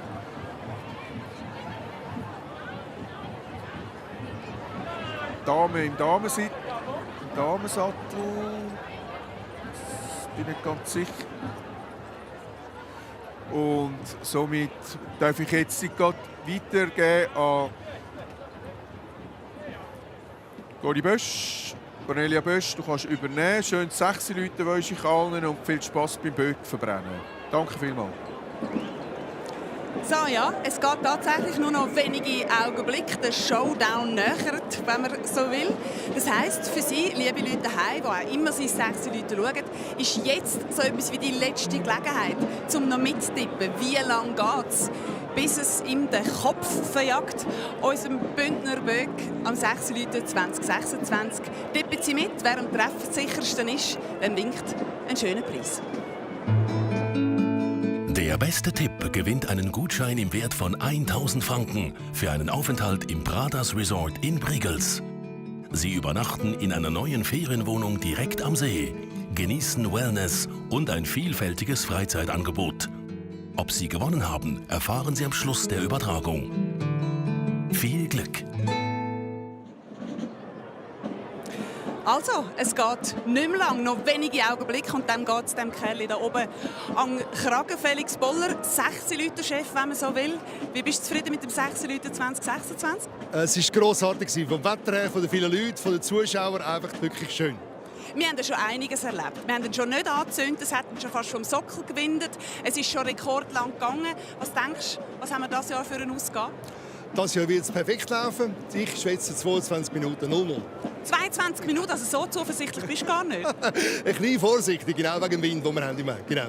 Aber Wind könnte ja sein, dass es ein bisschen anfacht, dass es dann richtig zuftig schneller geht, gell? Ich sehe, du bist vom Fach. Genau, das könnte eben auch sein, dass es dann schneller raufgeht. Wie bist du zufrieden mit dem Bündner Böck? Noch ganz kurz. Hammer, Hammer. Auch im Vorfeld war es sehr ein toller Gastkanton. Grossartig. Gut, besten Dank, Danke. Felix Boller. Schönes 6 Leute. Ja, es ist ja so und es ist Tradition. Am 6 Leute immer der Regierungschef, Regierungschefin wird dem Herr da oben Feuer unter dem Hosenboden machen. Und das ist das Jahr der Martin Bühler, Regierungschef vom Kanton Graubünden. Herzlich willkommen in Zürich. Wie ist bei Ihnen so das Gefühl mit Sachen Böck? Ja, schon. Anspannung. Mal schauen, ob er gut brennt. Bis jetzt habe ich im Fiederscher Heuberg auf den 1. August für angezündet. Das ist schon ein bisschen anders. Sie wissen ja, wir nehmen es ziemlich ernst hier in Zürich mit dieser 6-Leute-Sache. Haben wir Sie gut instruiert? Man hat mich sehr genau instruiert und nicht vor dem letzten Schlag anzünden. Das ist das Wichtigste. Ganz genau. Wir nehmen es genau auf den 6. Schlag. Wir haben jetzt schon ein bisschen vieles gewöhnt. Also wir haben schon rekordlang gehabt. Ich habe vorher mit dem Felix Boller angesprochen. Wie ist Ihr Tipp? So brennt er schnell oder nimmt er sich Zeit? Pazifik. Ich habe mir gestern das wirklich jetzt genau angeschaut. Für mich allein 18,0 Minuten, sage ich. Wie waren Ihre 6 Leute jetzt heute den ganzen Tag? Das ist eine wundervolle Erfahrung für mich. Ich bin hier auf die Welt gekommen, ich bin hier in den Kindergarten gegangen, habe auch lange hier gelebt und jetzt darf als Bündner Regierungspräsident hier den Gastkanton vertreten. Das ist wie so eine Abrundung von der Geschichte. Es ist ja so, Zürich und Graubünden necken sich ja gerne, oder? Man geht gerne zueinander auf Besuch, aber man tut immer ein bisschen sprücheln. Wie war die Stimmung so heute untereinander? Also, wir haben da so einen Haufen hübsche Rückmeldungen bekommen für den Gastauftritt, für wie es gemacht ist. Und ich habe das Gefühl, schon in der Vorbereitung ist das eigentlich für unsere Verhältnisse sehr gut gegangen. Mit dem Böck im Engadin, mit VBZ und RHB. Also wir haben einen Haufen Gemeinsames auf die Beine gestellt in den letzten Wochen und Monaten. Ich meinte, für das man sich jemanden neckt, ist das gar nicht schlecht gelaufen. Wir wollen jetzt wissen, auch von Ihnen. Es ist immer eine Sache, oder? Die Legende sagt, je schneller dass es am Böck den Kopf verblasen, also mit dem grossen Schlussknall, desto schöner wird dann der Sommer. Wie ist so Ihre Zeitansage? Was tippen Sie? Aber ich sage, ab 18 Minuten. Und es geht ja nicht nur darum, einfach einen super heißen Sommer zu haben, sondern das ist ja wie der Wetterbericht für die Schweiz auch, oder? Man muss jetzt schon gut schauen, dass das ausgewogen ist, glaube ich. Ich bin auch Team 18 Minuten. Wir werden mal schauen, was wir so, wie denn das so wird. Wir machen uns am gescheitsten mal parat. Wir haben noch ein paar Sekunden. Ihnen wird das Feuer übergeben, Herr Bühler. Und dann darf ich Ihnen einfach sagen, ich habe es Ihnen schon gesagt, in Zürich ist das eine riesige Sache. Auf den 6. Schlag vom St. Peter wir dann anzünden. Wir gehen noch einmal in die Startposition. Und wir kommen dann das Kommando über, falls es da schon laut wird und man den St. Peter noch nicht so recht hört. 7000 Holzbürdeli haben wir auf dem Scheiterhaufen. Jetzt haben wir den ersten Schlag.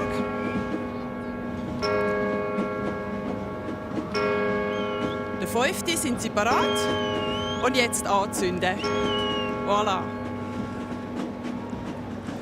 Grüne Stadt Zürich hat den ganzen Morgen und Vormittag die Holzbürdeli geschichtet und beigelt.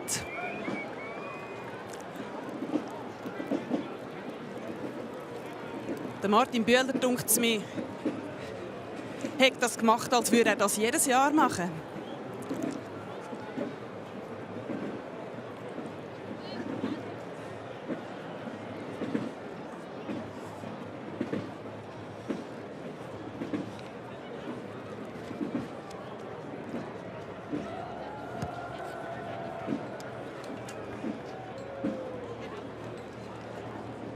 So, also, im ersten Stock brennt es. Wir haben die Zeit gestartet. Wir sind bei 50 Sekunden.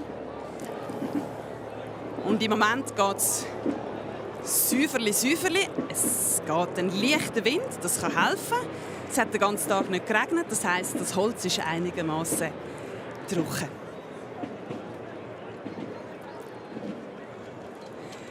Drohnenbilder zum ersten Mal sehen wir den Böck einmal von oben.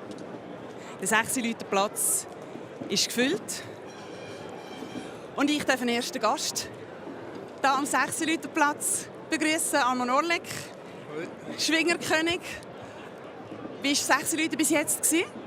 Mega schön. Also der Umzug und die herzlichen Leute, die einem von der Straße, vom Strassenrand gegrüßt haben und gratuliert haben und ein schönes 6 Leute gewünscht haben, ist mega, mega schön. Es ist eine irrsinnige Stimmung in der Stadt. Jetzt haben wir gesehen, von weitem, da kommt der Schwingerkönig. Was haben denn die Leute so gesagt? Hey, gratuliert in erster Linie eigentlich für den Sieg am Eidgenössischen und mir auch alles Gute gewünscht in Zukunft, für die nächste Saison alles Gute gewünscht und auch heute einfach für die 6 Leute einen schönen Tag gewünscht. Die Kranzfest-Saison steht da. Sind Sie bereit? Ja. Wie viel Vorbereitung braucht es, bis man da richtig genug fit ist? Man hätte lesen, Sie haben ein bisschen Gewicht verloren. Alles wieder tipptopp? Mittlerweile ist das alles wieder aufgeholt und ich bin der ganze Winter logischerweise dran und habe trainiert und habe mich in Form gebracht und bin jetzt in einer guten Verfassung und werde das weiter daran feilen, dass wir Ende Saison, wenn dann das Berner oder das Kilchberger ist, dass wir dann top parat sind. Sie sind ja beim Gastkanton in Zürich. Wie fest fühlen Sie sich repräsentiert? Zeigen sich Bündner heute so, wie sie wirklich sind? Ja, ich glaube schon. Wir versuchen uns von der besten Seite zu zeigen. Pazifik? Auf jeden Fall. Wir haben es immer gerne gemütlich und versuchen auch, oder haben immer gerne Fester und von dem her hat das uns Zürcher sehr gut ermöglicht. Es ist extra für Sie eingesetzt, der Soundtrack von dem heutigen Anlass. Ich muss trotzdem wissen, was haben Sie das Gefühl? Wie lange geht es, bis es zuoberst fest klopft? 20 Minuten. 20 Minuten? Ja, ich weiß es nicht. Ist das ein bisschen viel oder wenig? Ich weiß es nicht. Soll ich sagen, es ist nicht besonders zuversichtlich. Aber ich wünsche Ihnen einen ganz schönen Sommer. Danke vielmals. Und ein schönes 6 Leute. Danke vielmals, Herr Orlik.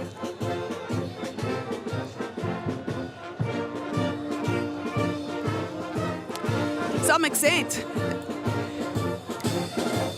vor allem Rauch im Moment. Das Feuer ist immer noch so ein bisschen im unteren Bereich.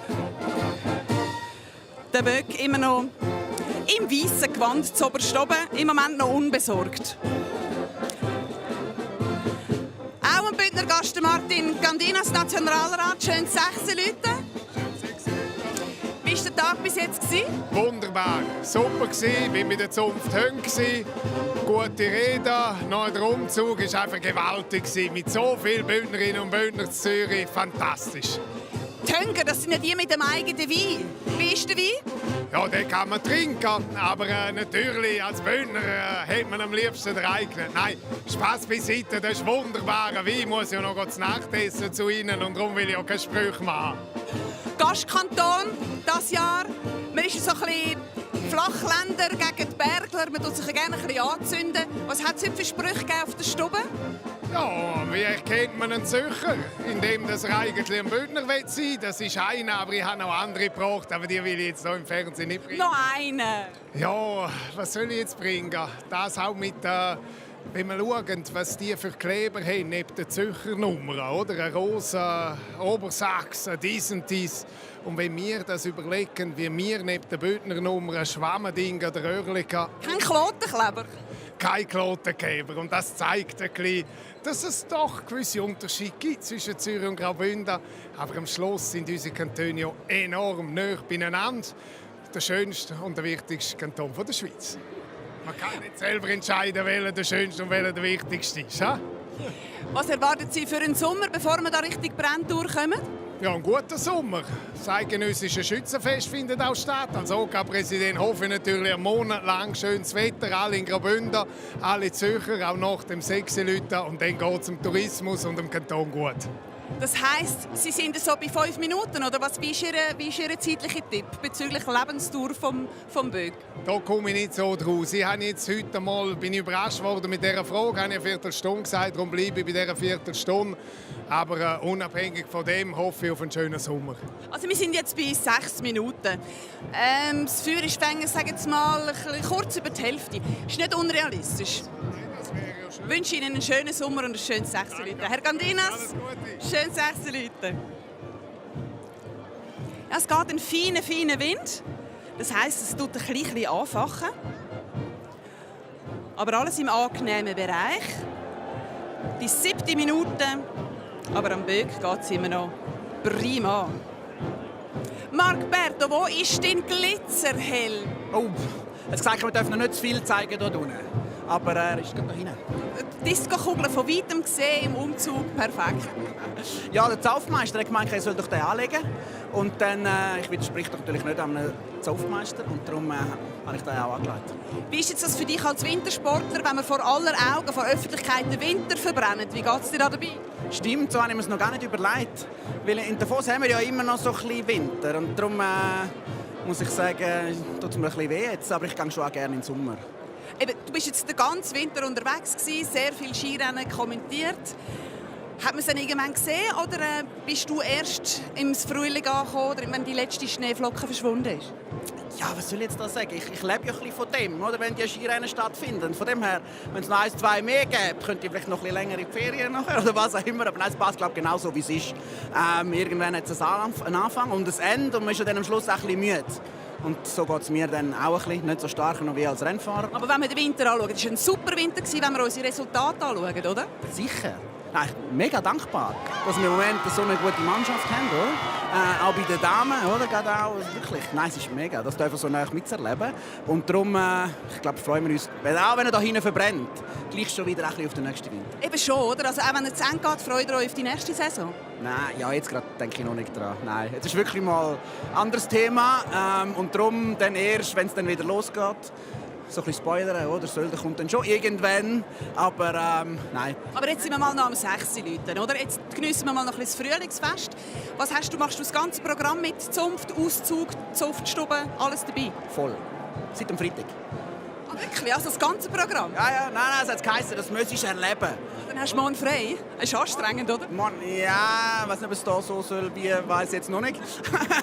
Aber nein, sie hat immer gesagt, oder, das laufe ich, oder? Und dann muss ich, gib ich mir jetzt, oder? Und dann, es war wirklich cool gewesen. Wie findest du es denn bis jetzt?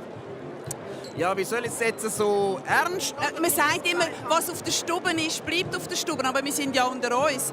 Wie war es denn so auf der Stube? Also dort darfst du ja ein bisschen angriffig sein und ein bisschen Man muss. Man muss. Und das ist ja eigentlich das Schöne, oder? Ich meine, ich liebe das, oder? Ich darf auf Zürich gehen, wirst herzlich empfangen. Du darfst einen frechen Latz haben. Du darfst ein bisschen schiessen gegen sie und dann kommst du noch Applaus über und dann darfst du wieder heim. Das ist perfekt. Also gut, bevor du heimgehst, müssen wir wissen, oder du gehst ja noch lange nicht heim, hast du gesagt, wie lange geht es, bis es ihm den Kopf verjagt? Was meinst du, was tippst du? Das, was ich vorher, du wirst ja immer wieder gefragt, oder? Und die Zeit ist schon durch. Okay, also du bist eher zuversichtlich gewesen. Dass es schnell geht? Ja. Also es wäre dein Tipp gewesen, wir sind jetzt in der 10. Minute. Ich habe 18 getippt als Zürcherin. Ja, was hast du gesagt? Ich habe gesagt, es ging so lange, wie das Lauberhorn geht. Okay. Das war? Das war. Alles klar. Schön 16 Leute, danke für den Besuch am Feuer. Schönen Marc Berto. Tschüss.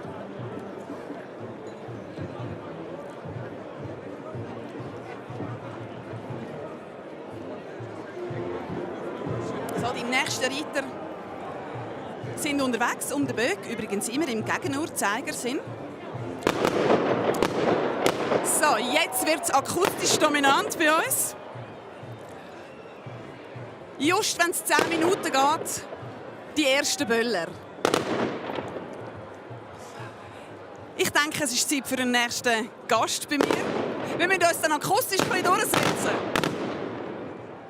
Dario Colonna, herzlich willkommen am 6 Leuten. Verstehen wir uns noch? Geht's noch? Ja, es klopft ein bisschen, ja, aber es geht noch. Ja. Wie war der Umzug? Man hat gesehen, Sie waren voll beladen mit Blumen. Was hat es für Reaktionen gegeben? Ja, es war sehr schön. Das erste Mal für mich und ja, überrascht war, so viele Reaktionen, so viele Leute. Das war wirklich ein schönes Erlebnis. Ja. Hat es ein bisschen Stau gegeben beim Umzug? Ja, schon immer wieder mal ein bisschen gestanden, aber es hat ein bisschen vorwärts machen.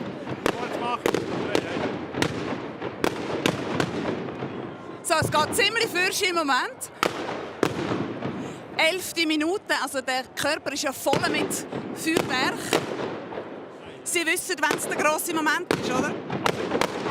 Ihnen 17:25 ist mein Tipp. Ja. Ich glaube, alles realistisch. Also der Hauptböller ist im Hals. Aber es hat auch...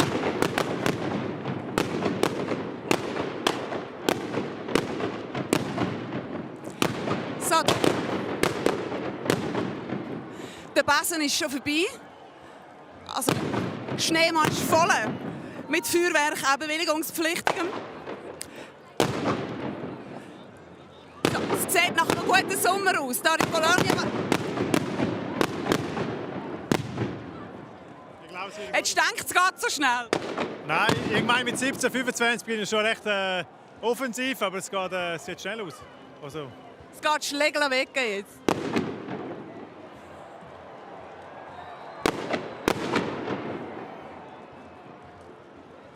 So, der Körper ist praktisch schon weg, aber der Kopf ist noch dran. 13 Minuten, die 13. Minute läuft. Dario Colonna, danke vielmals für den Besuch am Feuer und ein schönes 6 Leute.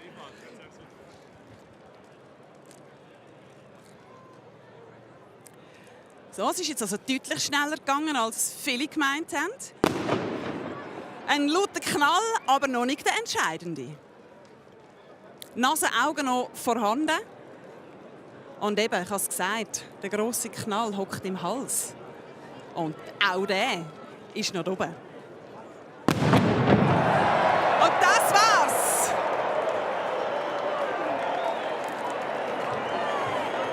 Das deutet alles darauf hin, dass das der entscheidende Knall war. Jetzt wird es hektisch bei uns im Regiewagen. Was ist die exakte Zeit? Ich kann einfach sagen, ich bin deutlich daneben gelegen, weil die offizielle Brennuhr vom Böck 2026 ist 12 Minuten 48. Allen denen, die mitgetippt haben und die möglichst nahe dran sind, gratulieren. Der Böck 2026 hat also richtig Gas gegeben. Ich als Stadtzürcherin mit 18 Minuten total daneben. Das müssen wir dann im Debriefing noch anschauen. So. Stefan Engler, Ständeratspräsident. Schön 6 Leute. Willkommen bei uns am Feuer. Vielen Dank. Wie sind Sie in den zeitlichen Rahmen mit der Tipperei gelegen? Ich hätte so 18 Minuten geschätzt, aber umso besser verspricht ja jetzt ein ganz schöner Sommer zu werden. Ganz ein schöner Sommer, auch in der Stadt, nicht nur in den Bergen.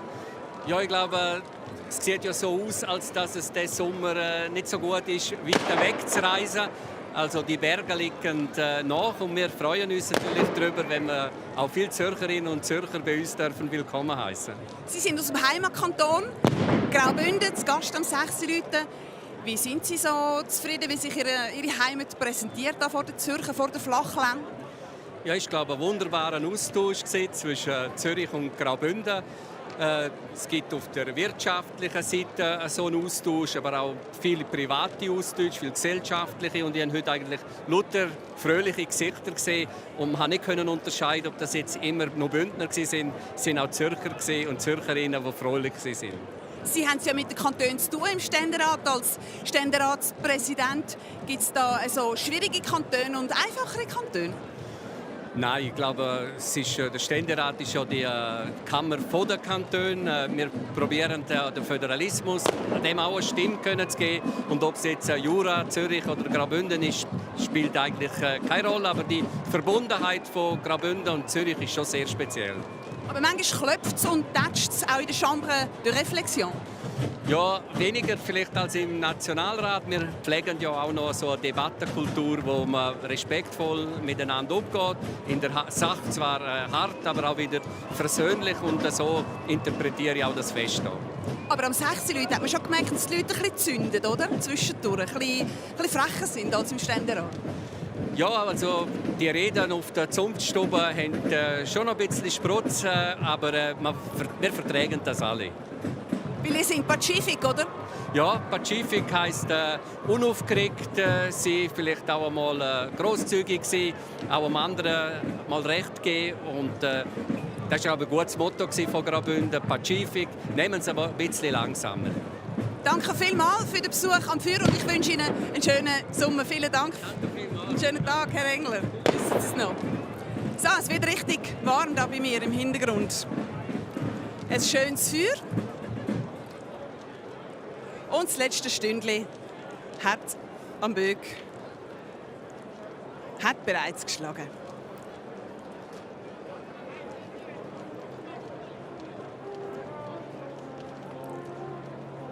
Wirklich nur noch das Gestell vom Böck. Keine Faser mehr. Der Marc Streit bei mir als nächstes am Besuch am Feuer. Wie war dein 16 Leute bis jetzt? Ja, eindrücklich. Ich habe es mega genossen, es noch nie erleben und vor allem der Umzug war eindrücklich mit den vielen Leuten und all die Blumen und die Geschenke und eine sehr friedliche Stimmung. Es ist ja bei uns, wir tun jetzt eigentlich den Winter verbrennen und den Winter verabschieden, aber wir sind ja noch ein bisschen voll im Winter drin, oder? Ja, ich freue mich schon auf den Frühling. Ich freue mich natürlich auf die Weltmeisterschaft in der Schweiz und ja, hoffe natürlich auf die Schweizer Nationalmannschaft, auf ein grosses Turnier und bin sehr gespannt. Eishockey immer noch ein riesiges Thema, auch mit dem SCB gehört zu einem Stück. Leider das Jahr nicht in den Playoffs. Wie war der Winter sonst so gewesen? Ich muss sagen, beim SCB bin ich nicht mehr dabei. Ich habe mich dort zurückgezogen, verfolge natürlich die Schweizer Eishockey immer sehr genau und eigentlich eine andere Aufgabe jetzt, als ich beruflich unterwegs bin, eine Uhrenmarke gegründet im 2018 mit Freunden von mir und bin eigentlich dort sehr stark. Aber immer noch verbunden am Eishockey, oder? Ja, sicher. Natürlich viele Berührungspunkte mit dem Eishockey, darum verfolge ich es auch sehr genau. Und das Herz schlägt schon für den SCB, oder? Ja, sicherlich auch. Aber ich habe eine schöne Zeit in Zürich verbracht. Darum bin ich eigentlich auch hier und verfolge den ZSC. Im HC gespielt. Ich jetzt im Finale gegen Freiburg, wo ich auch mal spielen durfte. Also, ja, ich habe eine gute Zeit und verfolge die Eishockey natürlich sehr genau. Ich freue mich auf gute Spiele und natürlich auch auf die Weltmeisterschaft. Und wie ist es so? Ich meine, jetzt sind Sie da im Frühlingsfest rein, ein Haufen Leute, ein Haufen Reaktionen. Wie haben Sie es so mit Folklore, Brauchtum, Tradition? Ich finde es sehr wichtig, vor allem in der heutigen Zeit. Es ist alles so schnelllebig und wird eigentlich nur noch zutexten mit schlechten Nachrichten. Und darum finde ich das Fest enorm schön. Und ich glaube wichtig, dass wir die Traditionen pflegen und beibehalten. Und wie gesagt, man läuft nicht durch die Straßen von Zürich und hat sehr viele Leute, die man noch kennt von der Vergangenheit, kommt Blumen über. Das ist ein sehr schönes Gefühl, muss ich sagen. Ich bin überwältigend und von dort her genieße ich den Tag sehr. Also dann wünsche ich noch weiterhin ein sehr friedliches, schönes 16 Leute geht es bis zum Auszug, bis zum bitteren Ende mitmachen? Ich habe eigentlich das Gefühl, ich gehe auf den letzten Zug, aber die von der Zunft zu Schmieden haben gesagt, nein, du musst das Zimmer nehmen, das habe ich jetzt gemacht. Also ich werde das ganze 16 Leute Fest können bis zum Schluss miterleben. Dann wünsche ich noch viel Vergnügen und einen schönen Sommer, schönes 16 Leute. Marc Streit, Eishockey-Legende am 16 Leute. Danke vielmals.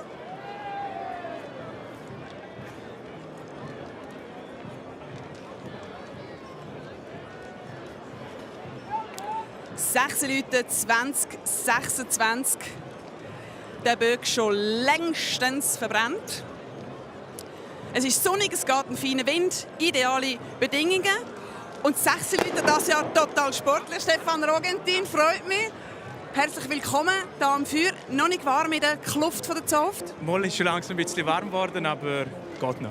Wie war der Tag bis jetzt? Zum ersten Mal am 16 Leute, oder? Premiere?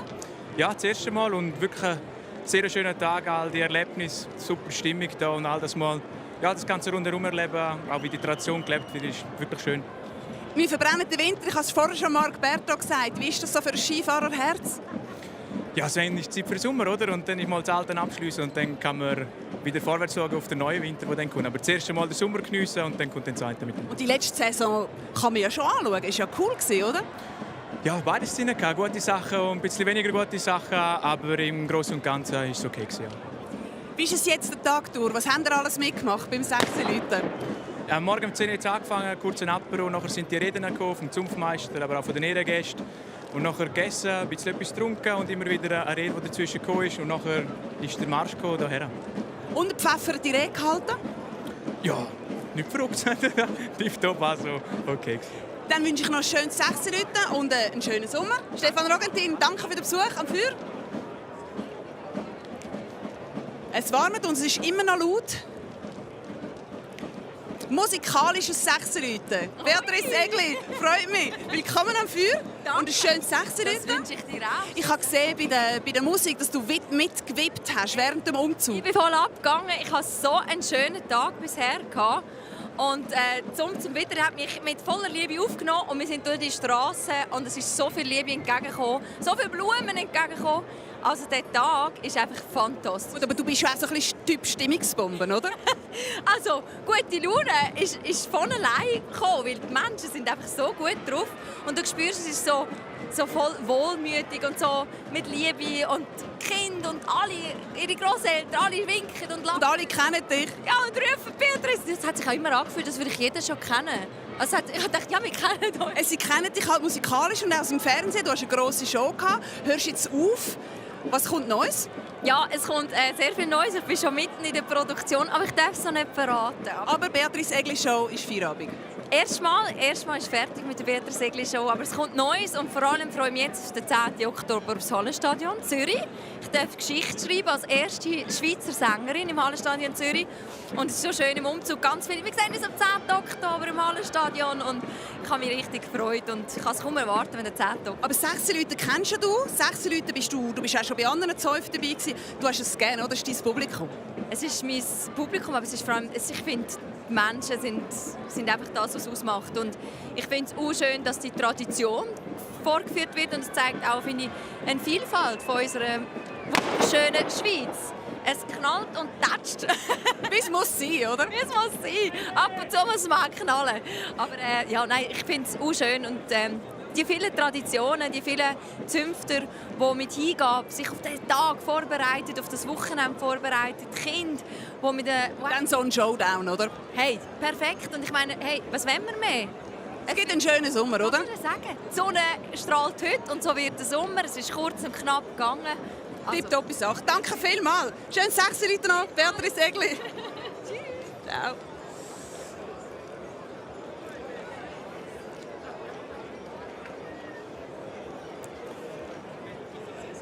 So, es feuert, es heizt.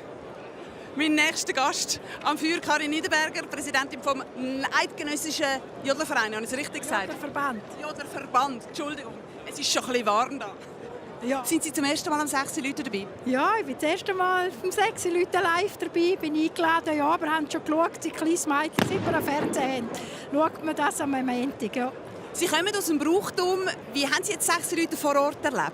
Ja, also das ist hervorragend und eindrücklich, wenn das alles top organisiert ist und die Leute haben Freude und der Umzug, das ist grandios. Ja, also wirklich ein tolles Fest über alle 3 Tage. Sie waren ja auf der Zunftstube. Hat es eine Jodli-Lage? Ich habe die erst noch in Ansprache heute Abend und wenn ich dann noch mag, dann jawohl, dann tue ich gerne eins jodeln. Also vorgesehen habe ich es. Wie sehen Sie im Sommer entgegen? Es ist ja die Legende vom 6 Leute sagt, oder? Je schneller dass der Böck verjagt, also der Kopf, desto schöner wird der Sommer. Haben Sie mitgetippt? Haben Sie gerötelt? Ja, mitgetippt. Die haben aber gesagt 24 Minuten. Und jetzt war es halt ganz schnell gewesen, aber macht nichts. Hauptsache wir einen tollen Sommer. Ja, genau. Was erwartet Sie diesen Sommer? Diesen Sommer haben wir das Eidgenössische Jodlerfest in Basel und da hoffen wir natürlich auf 3 Tage schön Wetter, bei 3 Tagen die schönsten Tage in Basel. Total schöne Vorbereitungen nehme ich an. Ja, die OK ist voll Vorbereitungen, schon fast fertig. Einfach die letzten Arbeiten noch machen. Und unsere Aktiven sind voll am Proben und am Schauen, dass wir möglichst einen guten Auftritt haben am Eidgenössischen. Dann alles Gute und in dem Sinne einen schönen Sommer und noch schönes Sechselüten. Vielen Dank. Danke vielmals.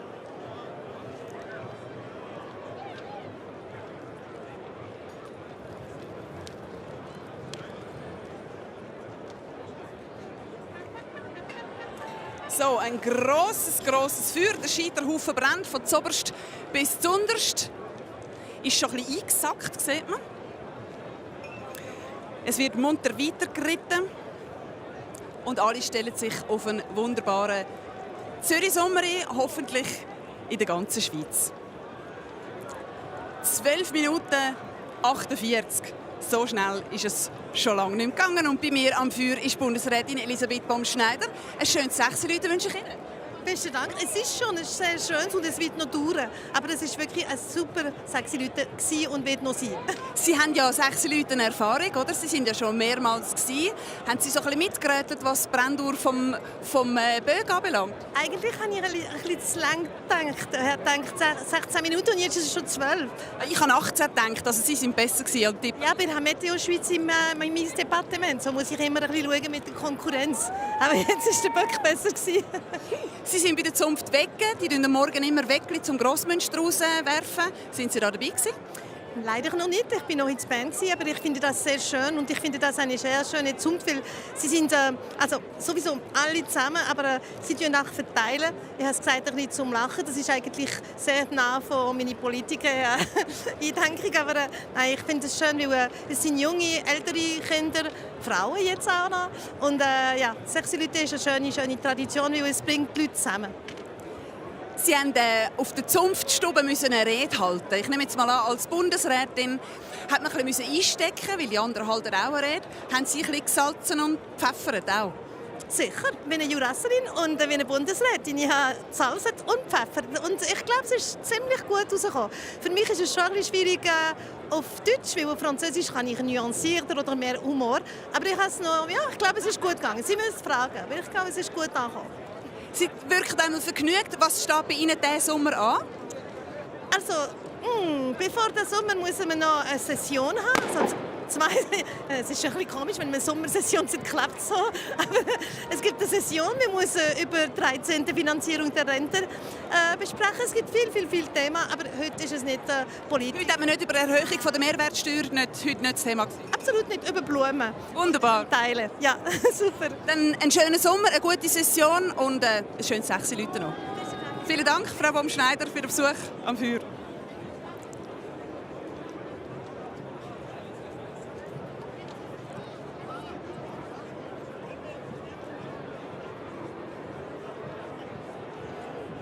Sechselüten schon sportlich und musikalisch. Und jetzt kommen wir auch noch mit dem Segen von ganz oben, der Bischof Bonnemann. Ein schönes Sechselüten wünsche ich Ihnen. Guten Abend. Guten Abend.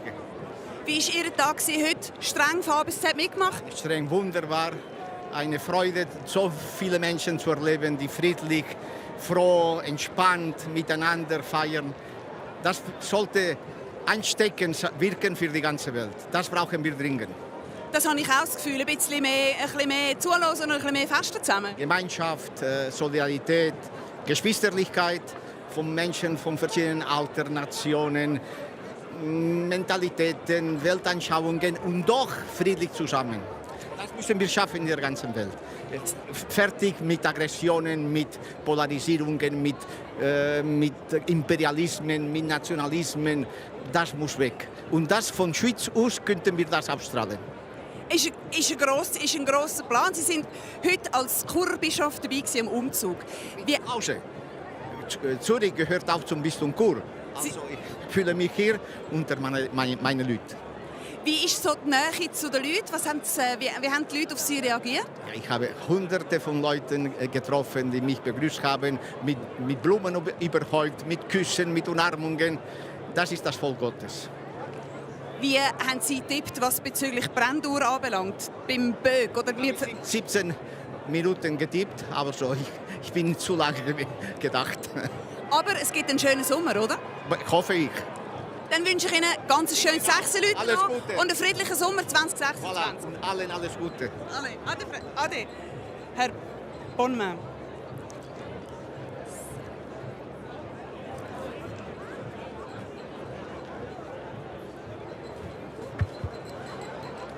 Die Tagesschau ist am 6 Leuten. Sali Andrea. Heiß. Es warmet ja langsam. Wir sind schon drauf, weißt, wir sind die ganze Zeit drauf. 6 Leute 2026, du bist da, ich bin da. Wer ist im Tagesschau-Studio?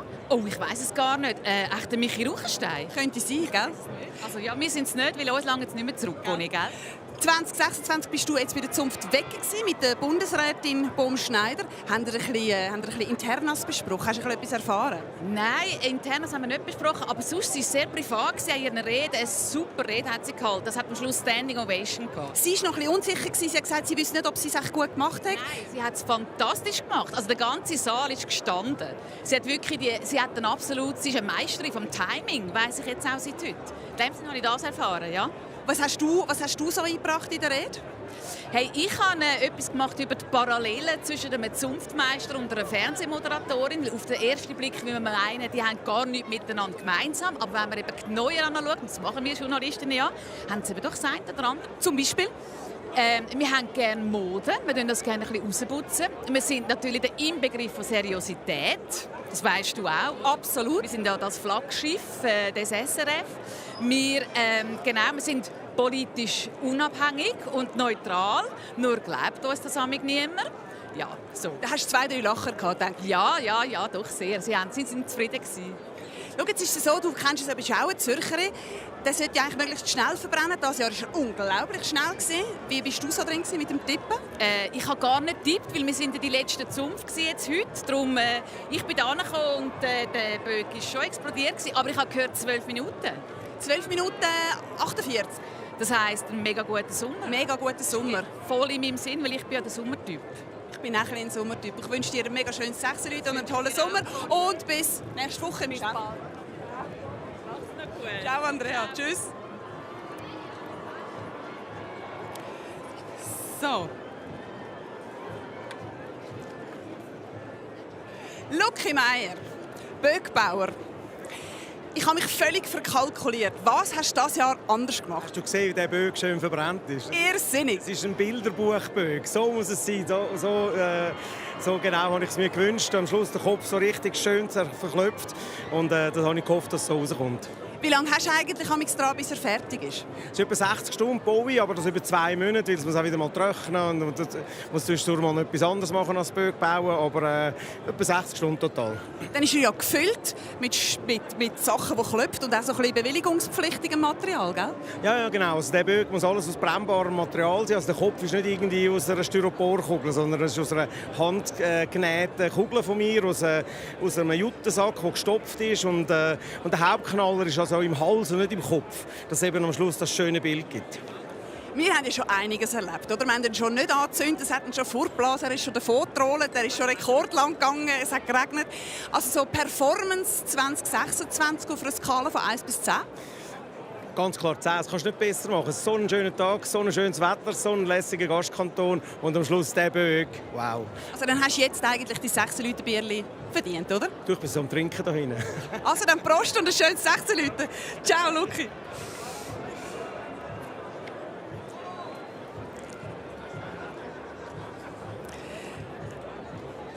So, was für ein 16 Leute. Schlägel an Wecken ist es gegangen. Reto Hänger, unterdessen wieder zurück bei mir am Feuer. Wie bist du so zufrieden? Also du bist eigentlich jetzt total gut drin gelegen mit dem Tipp, oder? Eigentlich musst du ja stolz sein auf mich. Ich bin ein bisschen stolz, aber ich weiss, ich komme jetzt schon wieder, muss ich dir eine Tafel Schoki geben, weil mir jedes Jahr wettern und er einfach immer viel besser ist. Also ich habe 18 Minuten gesagt und du 12 Minuten 33 und das ist 12 Minuten 48. Also du bist wirklich... Ja, also das ist deine langjährige Erfahrung, oder? Punktlandung, ja, ich habe Freude, ja. Ich mag das auch gönnen. Danke vielmals. Du warst auch dieses Jahr wieder an meiner Seite, der Reto Hänger, Zunft Wiedeke. Und genau, wenn wir es schon vom Tippen haben. Ihr habt ja mitgetippt daheim. Jemand war ziemlich treffsicher, wer den Preis aus dem Gastkanton abzügelt.